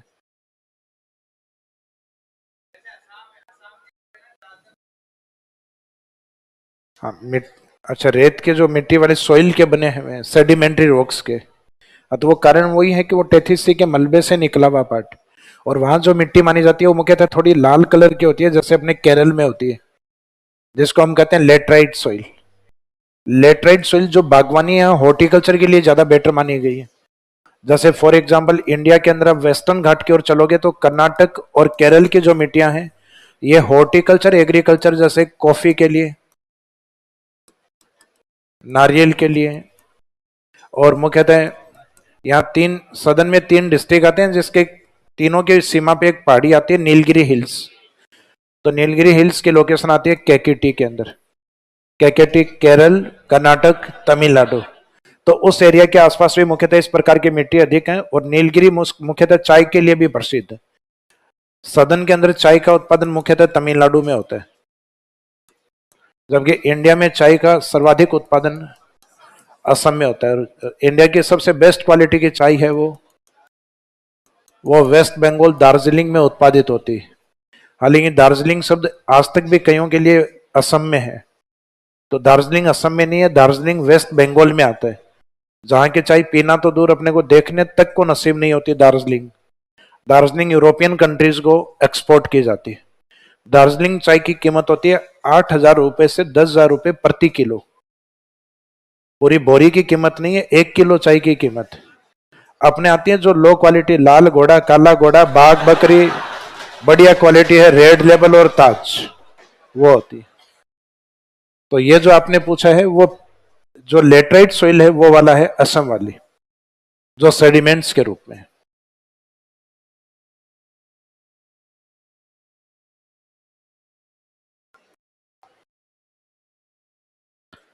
एक काला घोड़ा लाल घोड़ा भी आता है ना ये इसमें।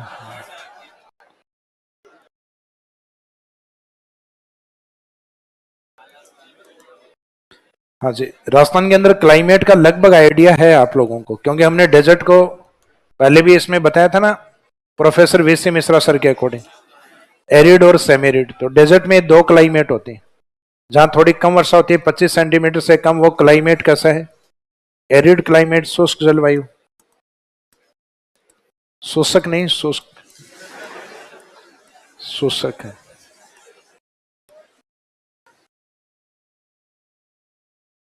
सांप की तरह क्यों कर रहे हो? यहाँ नेवले कई बैठे हैं, ध्यान रखना। तो एरिड, सेमेरिड, उसके बाद में आता है अपना अरावली रीजन।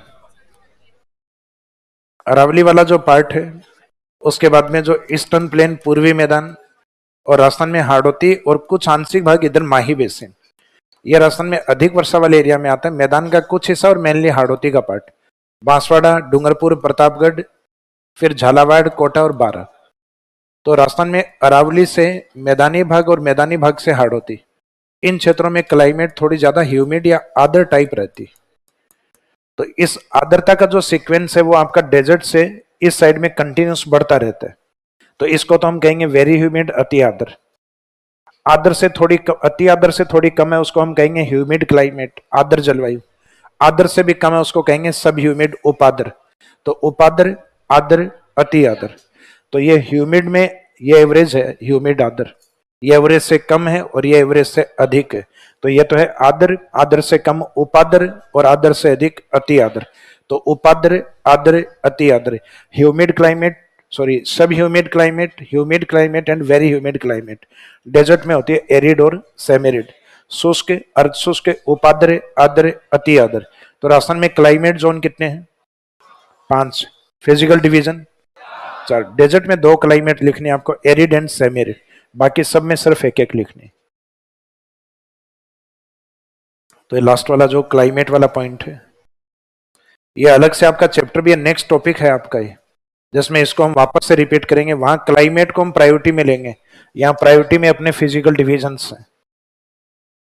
तो लास्ट में क्लाइमेट वाले में लिखे एरिड एंड सेमी एरिड, शुष्क एवं अर्ध शुष्क।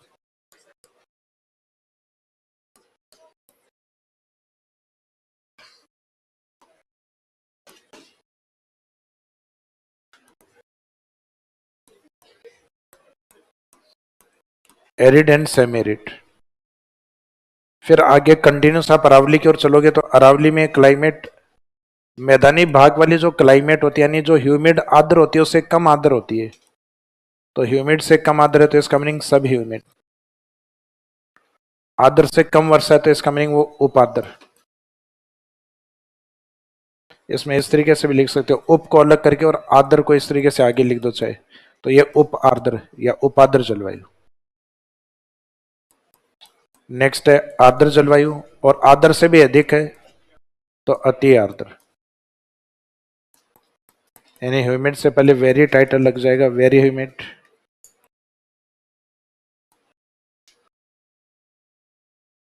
तो डेजर्ट के बाद वाली सब क्लाइमेट में ह्यूमिड शब्द यूज होगा। एक में सब ह्यूमिड, फिर सब टाइटल हटा दीजिए ह्यूमिड, और उसके बाद में वेरी ऐड कर दीजिए, वेरी ह्यूमिड। तो उपाद्र, आद्र, अति आद्र।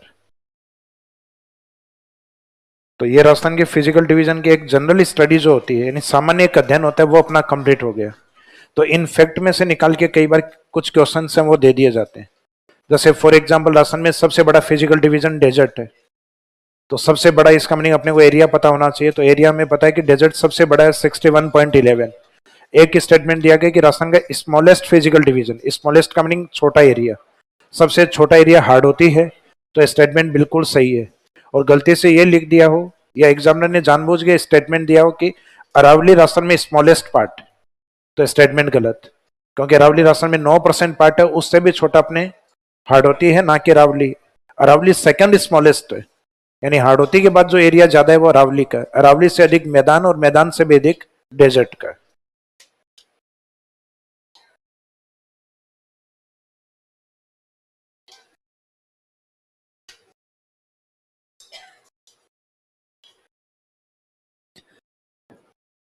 सर ऐसे प्लेस पे आर्टिफिशियल रेन नहीं करवा सकते क्या? रामगढ़ में अपने 3 बार गए करवाने के लिए, एक बार नहीं हुई है।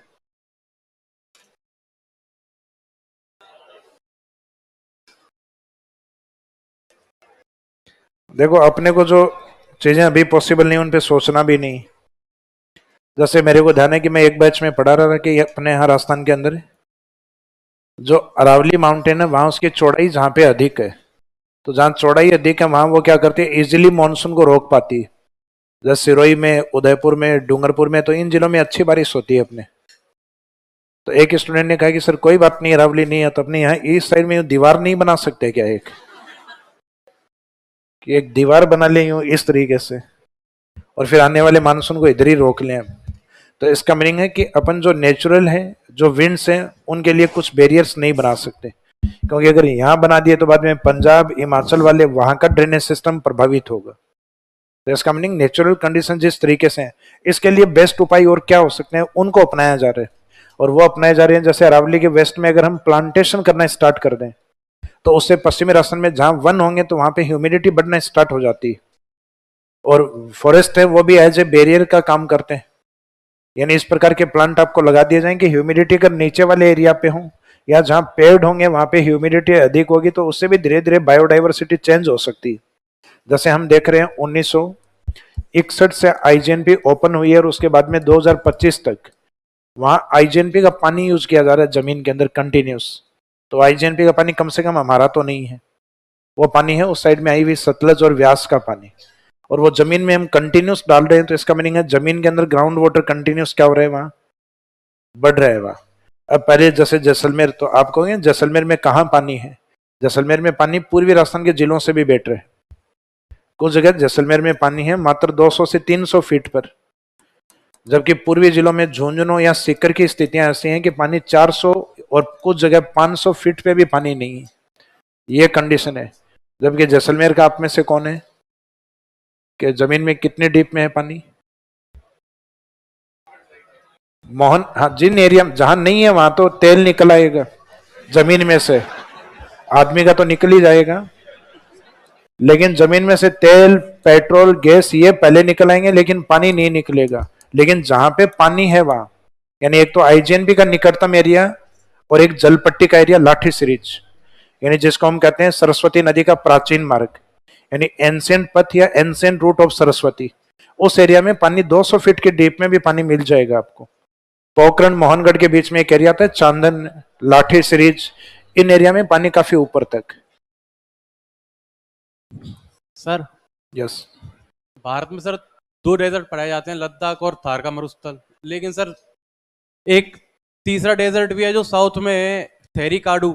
उसकी कंडीशंस क्या अलग है? जो उसको डेजर्ट में बोलते हैं, वहाँ के लोग उसको डेजर्ट ही बोलते हैं, और उसका नाम भी थेरिकाडू डेजर्ट है, लेकिन उसको डेजर्ट में गिना नहीं जाता।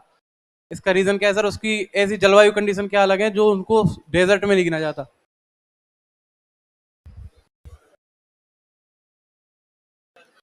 ये राजस्थान के वेस्टर्न घाट का ईस्टर्न पार्ट की बात कर रहे हैं सईद आप, जिसको भारत के अंदर वृष्टि छाया क्षेत्र, रेनफॉल शैडो रीजन में काउंट करते हैं।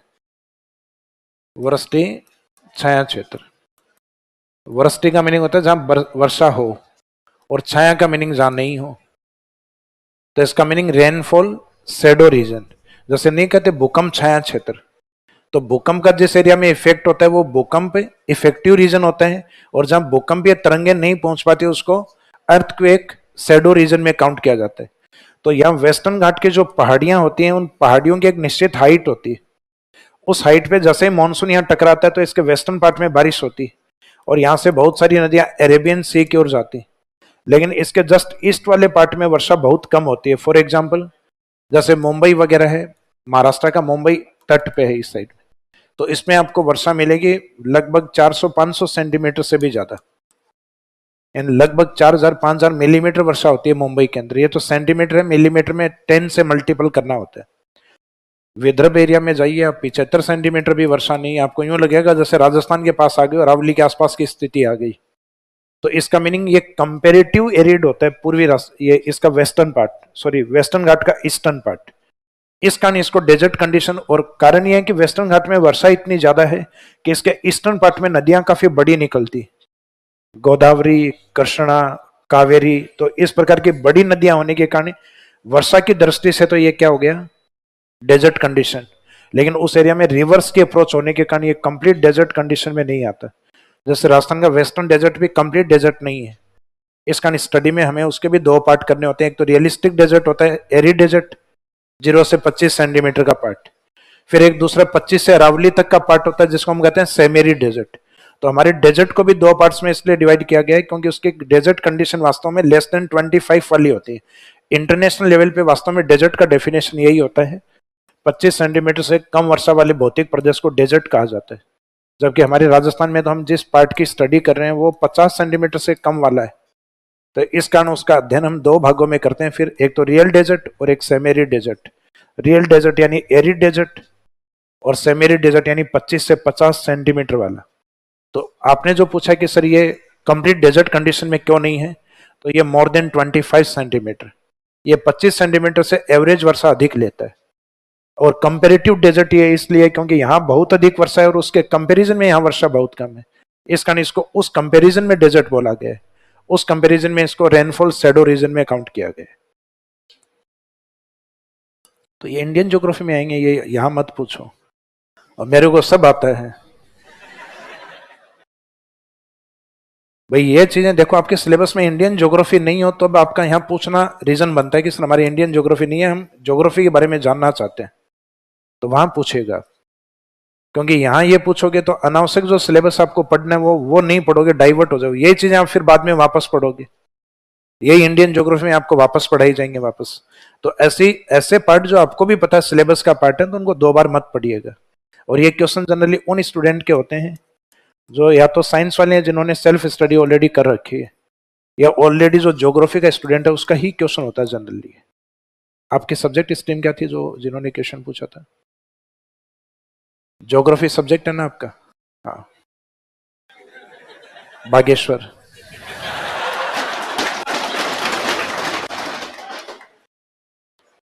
क्योंकि बेचारे कॉमर्स वाले के दिमाग में ही नहीं आएगी ये चीज। अब उसको तो ये इतना बता दिया कि सर ने ये शुष्क बता दिया तो ये शुष्क है। मैं ये कह दूं उसको हाड़ौती की तरफ ले जाते हुए कि यहाँ राजस्थान के अंदर हाड़ौती की और एक भी नदी नहीं है, तो उसको लगता है सर बता रहे हैं तो कुछ भी नहीं होगा शायद, सबसे ज्यादा नदियां वैसे यहाँ। तो मीनिंग है कि कुछ स्टूडेंट क्या होते हैं कि बिल्कुल अंधभक्त बन के आते हैं, और पढ़ाई में ऐसा ही होना चाहिए कि अपने आप को जब रीता घड़ा समझोगे ना कि हमें कुछ नहीं पता है, पूरी एबीसीडी सर यही सीखनी है हमें, तो ज्योग्राफी ज्यादा सीखोगे। हालांकि आपके क्वेश्चन के ऊपर मेरा ऐसा कोई कॉम्प्लीमेंट कमेंट ऐसा नहीं, आप दिल पे मत लेना इस बात को। मैं ये चाहता हूं आपके अलावा उसके बाद कोई नहीं पूछे, मेरा उद्देश्य ये है।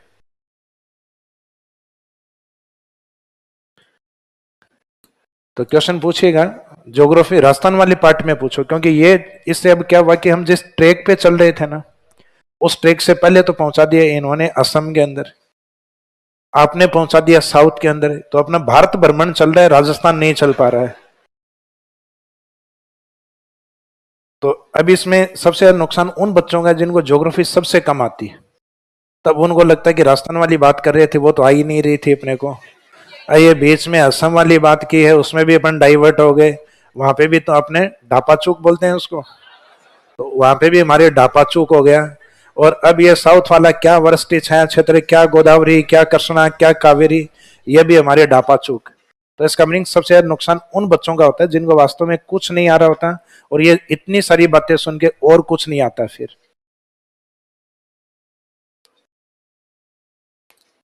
और देखो मैं प्रयास यही करता हूं कि मैं थोड़ा धीरे पढ़ाऊं, ये सब्जेक्ट वाले स्टूडेंट्स को हमेशा धीरे लगेगा, लेकिन जो नॉन ज्योग्राफी स्टूडेंट है ये हमेशा उनको फास्ट लगेगा, उनको ये लगेगा ये मास्टर इतना जल्दी क्यों करवा रहा है। तो हालांकि स्प्रिंग बोर्ड में ये कहूंगा कि राजस्थान ज्योग्राफी जितनी लेंदी करवाई जाती है शायद ही कोई इतनी करवाई, हालांकि किसी दूसरे इंस्टीट्यूट के ऊपर हमारा कोई एलिगेशन नहीं है, हो सकता है कोई छुपा रुस्तम करवा रहा हो, पूरे साल ही राजस्थान भूगोल ही पढ़ा रहा हो।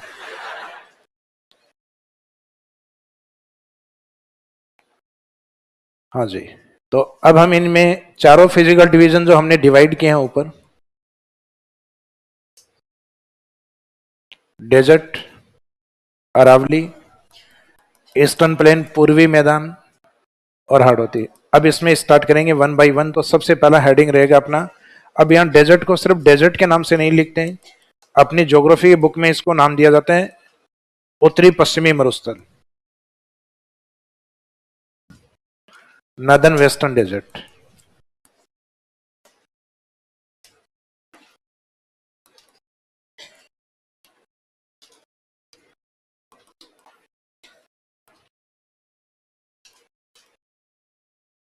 उत्तरी पश्चिमी मरुस्थल।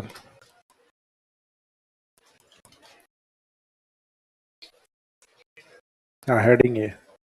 अब इनको डिटेल्स में स्टार्ट करेंगे, पहले डेजर्ट हम कंप्लीट करेंगे, जिसको कंप्लीट करने के लिए 3 दिन लगेंगे अपने को मरुस्थल मरुस्थल के अंदर।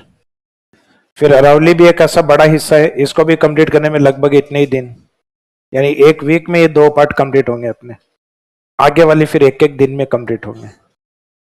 तो इसका मीनिंग जिनमें ज्योग्राफिकल करेक्टरिस्टिक्स कम आएंगे, भौगोलिक विशेषताएं कम आएंगी, वो पार्ट ये रहेंगे, और जिनमें विशेषताएं आपके ज्यादा हैं वो ये है।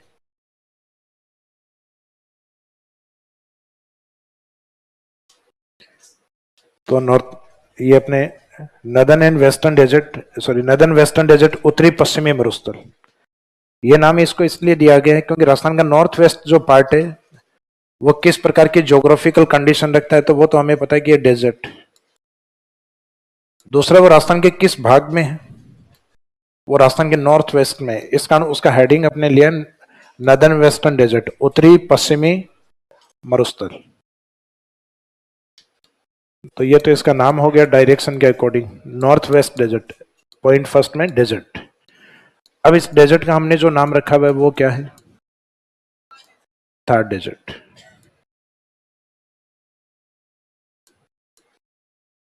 थार मरुस्थल,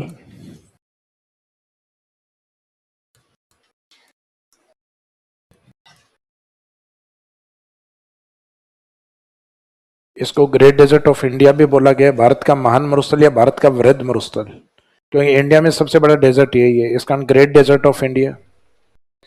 फिर इसका जो निर्माण माना गया है वो माना गया है, जो हमारे हिमालय का निर्माण माना गया है, टर्शियरी एज। कुछ आंशिक भाग कहा जाता है तृतीय काल के बाद में चौथा काल आता है क्वाटनरी एज, और क्वाटनरी एज में स्टार्टिंग टाइम पीरियड आता है उसको हम कहते हैं प्लीस्टोसिन। तो उस प्लीस्टोसिन एज तक ये बना हुआ है। और प्लीस्टोसिन के बाद में जो वर्तमान में युग चल रहा है वो चल रहा है होलोसिन, जिसमें हेलो और सिन दोनों पॉसिबल है। वीडियो कॉल करो ना तो हेलो और सिन दोनों पॉसिबल है। वो युग कौन सा है? होलोसिन। तो ज्योग्राफी में बड़ा सोच समझ के नाम रखा है इनका। ये प्लीस्टोसिन, होलोसिन, ये क्वाटनरी एज चौथे युग का पार्ट, जबकि ट्रसरी होता है तृतीयक। तो मरुस्थल का जो मुख्य निर्माण हुआ है वो इस काल में हुआ है। कुछ आंशिक भाग इसमें भी बना है, लेकिन मेन पार्ट, मेन आंसर ये रहेगा। और डेजर्ट बना किस भाग पर है? टेथिस सी पर। तो जब भी डेजर्ट को डिफाइन करना हो तो आपके माइंड में ट्रिपल टी आने चाहिए। ट्रिपल टी, यानी north west part of Rajasthan is known as Thar desert which is formed on Tethys sea in Tertiary age, जो टेथिस सागर पर ट्रसेरी काल में बना हुआ है। तो ये थार है, ये टेथिस पे बना हुआ है, ये ट्रसेरी काल में बना हुआ है। ऑप्शन में इन दोनों में से ये तय है, ये ऑप्शन में रहेगा, क्योंकि मेन फॉर्मेशन टाइम पीरियड यही।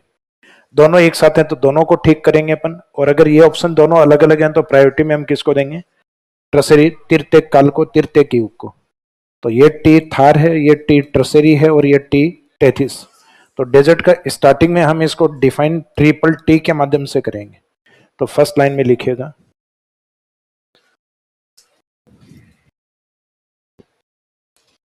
उत्तरी पश्चिमी मरुस्थल को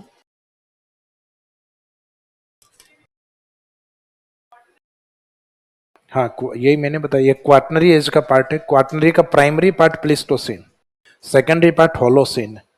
तो ये क्वाटनरी एज तक, यानी तृतीयक काल के बाद में क्वाटनरी एज तक बना हुआ है।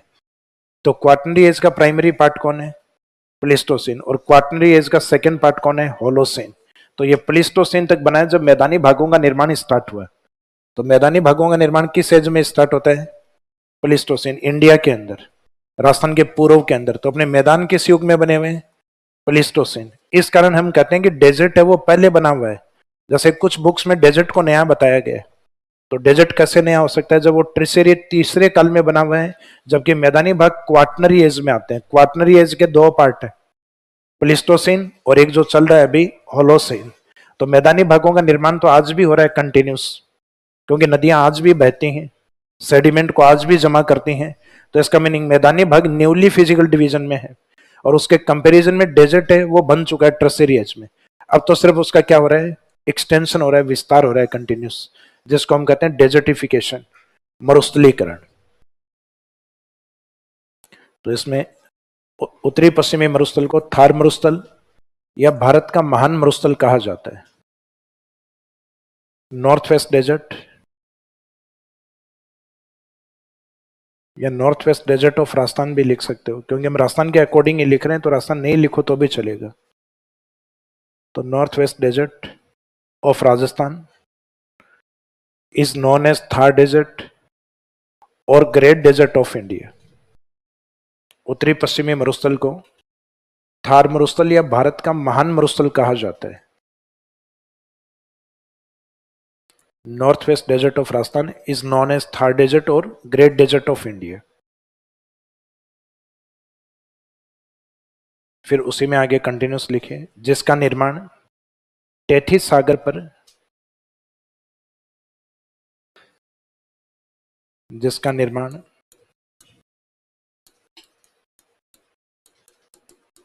टेथिस सागर पर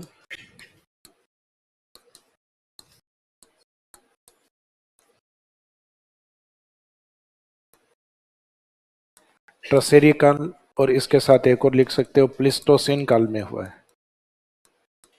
वह प्लिस्टोसिन काल में हुआ है।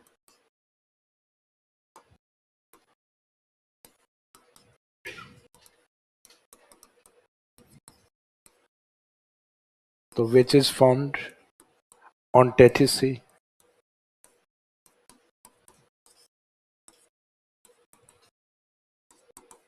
ऑन टेथिस सी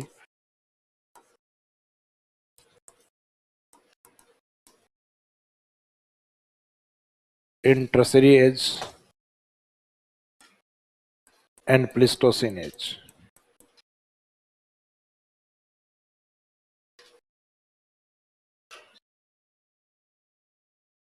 और इन दोनों में प्रायोरिटी में आंसर मेन ये रहेगा, तो इसको राइट टिक कर देना या स्टार कर देना ट्रसरी एज को।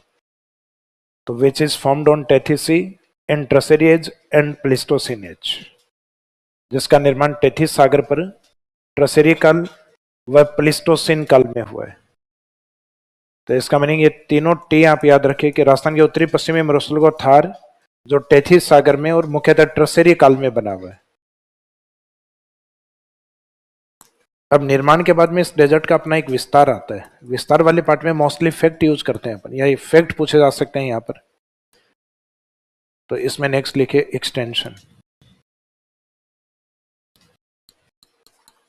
ये किस तरीके से एक्सटेंड है या विस्तृत है, फैला हुआ है। तो विस्तार में या एक्सटेंड या एक्सटेंशन वाले पार्ट में इसमें एक तो एरिया को, कुल क्षेत्र या कुल क्षेत्रफल टोटल एरिया, इसके लेंथ या लंबाई को,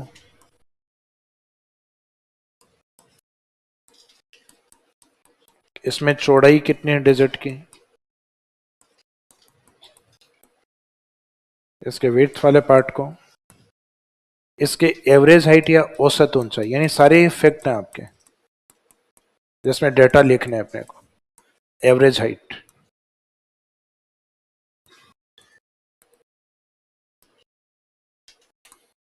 तो डेजर्ट में कुल क्षेत्रफल का मीनिंग यहाँ ये है कि राजस्थान का जो मरुस्थलीय भाग है, जो कि राजस्थान के टोटल ज्योग्राफिकल एरिया में 61.11%, इसके अकॉर्डिंग अगर आप राजस्थान का 61% हिस्सा निकालो यानी 3,42,239 में, तो वो एरिया निकलेगा आपका 2,10,000 से भी ऊपर या अप्रोक्सीमेट इसके आसपास आएगा। तो ये एरिया वास्तव में इसमें लिखा नहीं जाता।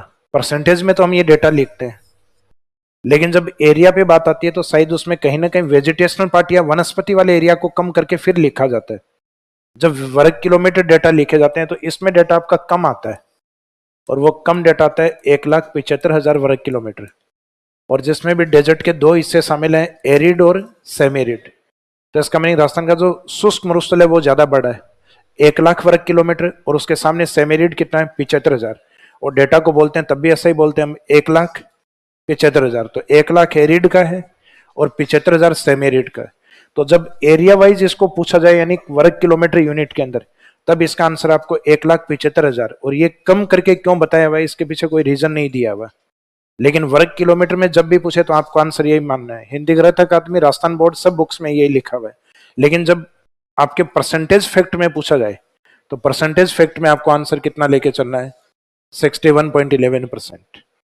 तो आप ऑप्शन में देख लेना कि ऑप्शन में दोनों एक साथ नहीं मिलेंगे, और दोनों एक साथ मिल भी गए तो ये आंसर ऐसा मिलेगा कि ए और बी दोनों ठीक हैं, यानी 61.11 दिया हुआ है वो भी ठीक मानना है, 1,75,000, और फाइनली इन दोनों में से एक को ही चुनना पड़े तब आपकी इच्छा है वो चुन के आओ, क्योंकि क्वेश्चन डिलीट होगा फिर, क्योंकि ऑथेंटिक सोर्स में 1,75,000 भी है, ऑथेंटिक सोर्स में 61.11 भी है। तो यहां थोड़ा सा इसमें यह गड़बड़ रहती है, 1,75,000। टोटल थार पे बात है तो टोटल थार की हम लास्ट में बात करते हैं, अभी तो हम राजस्थान का थार पढ़ रहे हैं। तो टोटल थार के ऊपर बात आती है तब आता है 238,254, 238, 254, 2,38,254 वर्ग किलोमीटर। इंडिया में थार की बात आती है तो आता है लगभग 2,00,000 वर्ग किलोमीटर। राजस्थान में थार की बात आती है तो आंसर रहता है 1,75,000 वर्ग किलोमीटर। तो टोटल थार, इसका मीनिंग ये वो है इंडिया और पाकिस्तान दोनों मिलाकर। इंडिया के पास जो टोटल थार है वो है लगभग 2,00,000 वर्ग किलोमीटर, जो अपने एनसीईआरटी में इंडियन ज्योग्राफी में देखने को मिलेगा आपको, क्योंकि टोटल थार तो भारत में ही पढ़ा जाएगा, राजस्थान में तो राजस्थान का थार ही कवर होगा। और फिर इंडिया का जो टोटल थार है उसमें से राजस्थान के पास जो है वो है 1,75,000 वर्ग किलोमीटर। इसके जो लेंथ है तो लेंथ के अंदर एक एवरेज निकाला जाता है, फिक्स तो पॉसिबल ही नहीं है। फिक्स इसलिए पॉसिबल नहीं है क्योंकि गुजरात के यहां से लेके आप यहां तक की जो डिस्टेंस है वो हर पॉइंट से अलग अलग है। यहाँ से डिस्टेंस अलग आएगी, यहाँ से डिस्टेंस अलग आएगी, यहाँ से डिस्टेंस अलग आएगी। तो इन कुछ इंपॉर्टेंट डिस्टेंस को लेकर उनका एक एवरेज लिया हुआ है, वो एवरेज इन्होंने अप्रोक्सीमेट 640 लिया हुआ है। और ये अपने को दिखता है कि मरुस्थल की लंबाई है, लेंथ है इसकी टोटल, गुजरात से लेके हरियाणा की तरफ। और फिर ये जो अरावली वाला पार्ट, अरावली से पश्चिम की जो ये डिस्टेंस है इसकी चौड़ाई, तो यहाँ वो चौड़ाई कम मिलेगी आपको, यहाँ ज्यादा मिलेगी, यहाँ और ज्यादा मिलेगी। तो इस तरीके से अगर उसकी चौड़ाई को देखें तो उसकी चौड़ाई का इसका अप्रोक्सीमेट हाफ आता है, इसका लगभग आधा आता है। तो 640 का लगभग आधा 320, तो उसको राउंड ऑफ कर लीजिए 300। फिक्स आधा नहीं, 320 नहीं करना, राउंड ऑफ यानी 300 ही लिखना है। तो इसकी लेंथ जितनी है, चौड़ाई उसकी लगभग आधी है।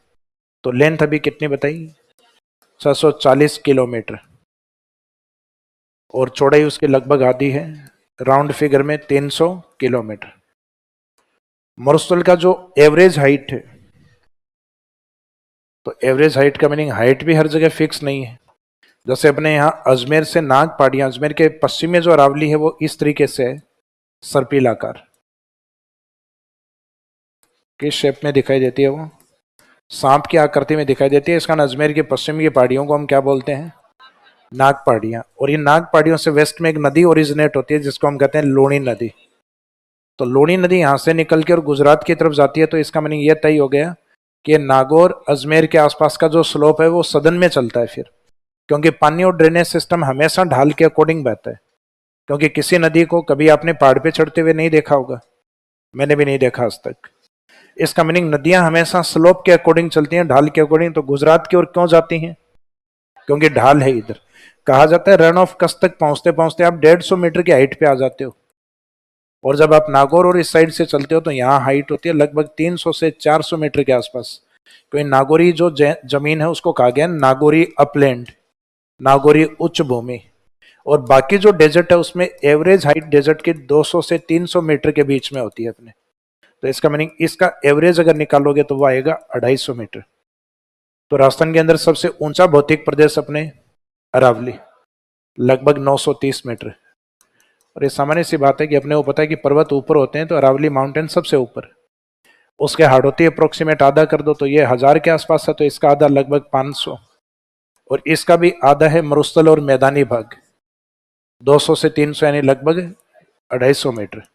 250 उसका डबल है 500, 500 का अप्रोक्सीमेट डबल है अरावली, यानी 1000 तो नहीं है लेकिन 1000 के आसपास है, 930 मीटर। अभी एक एग्जाम हुआ था, उसमें कुछ फैक्ट लिखे हुए थे, शायद जेल प्रहरी वाला ही था।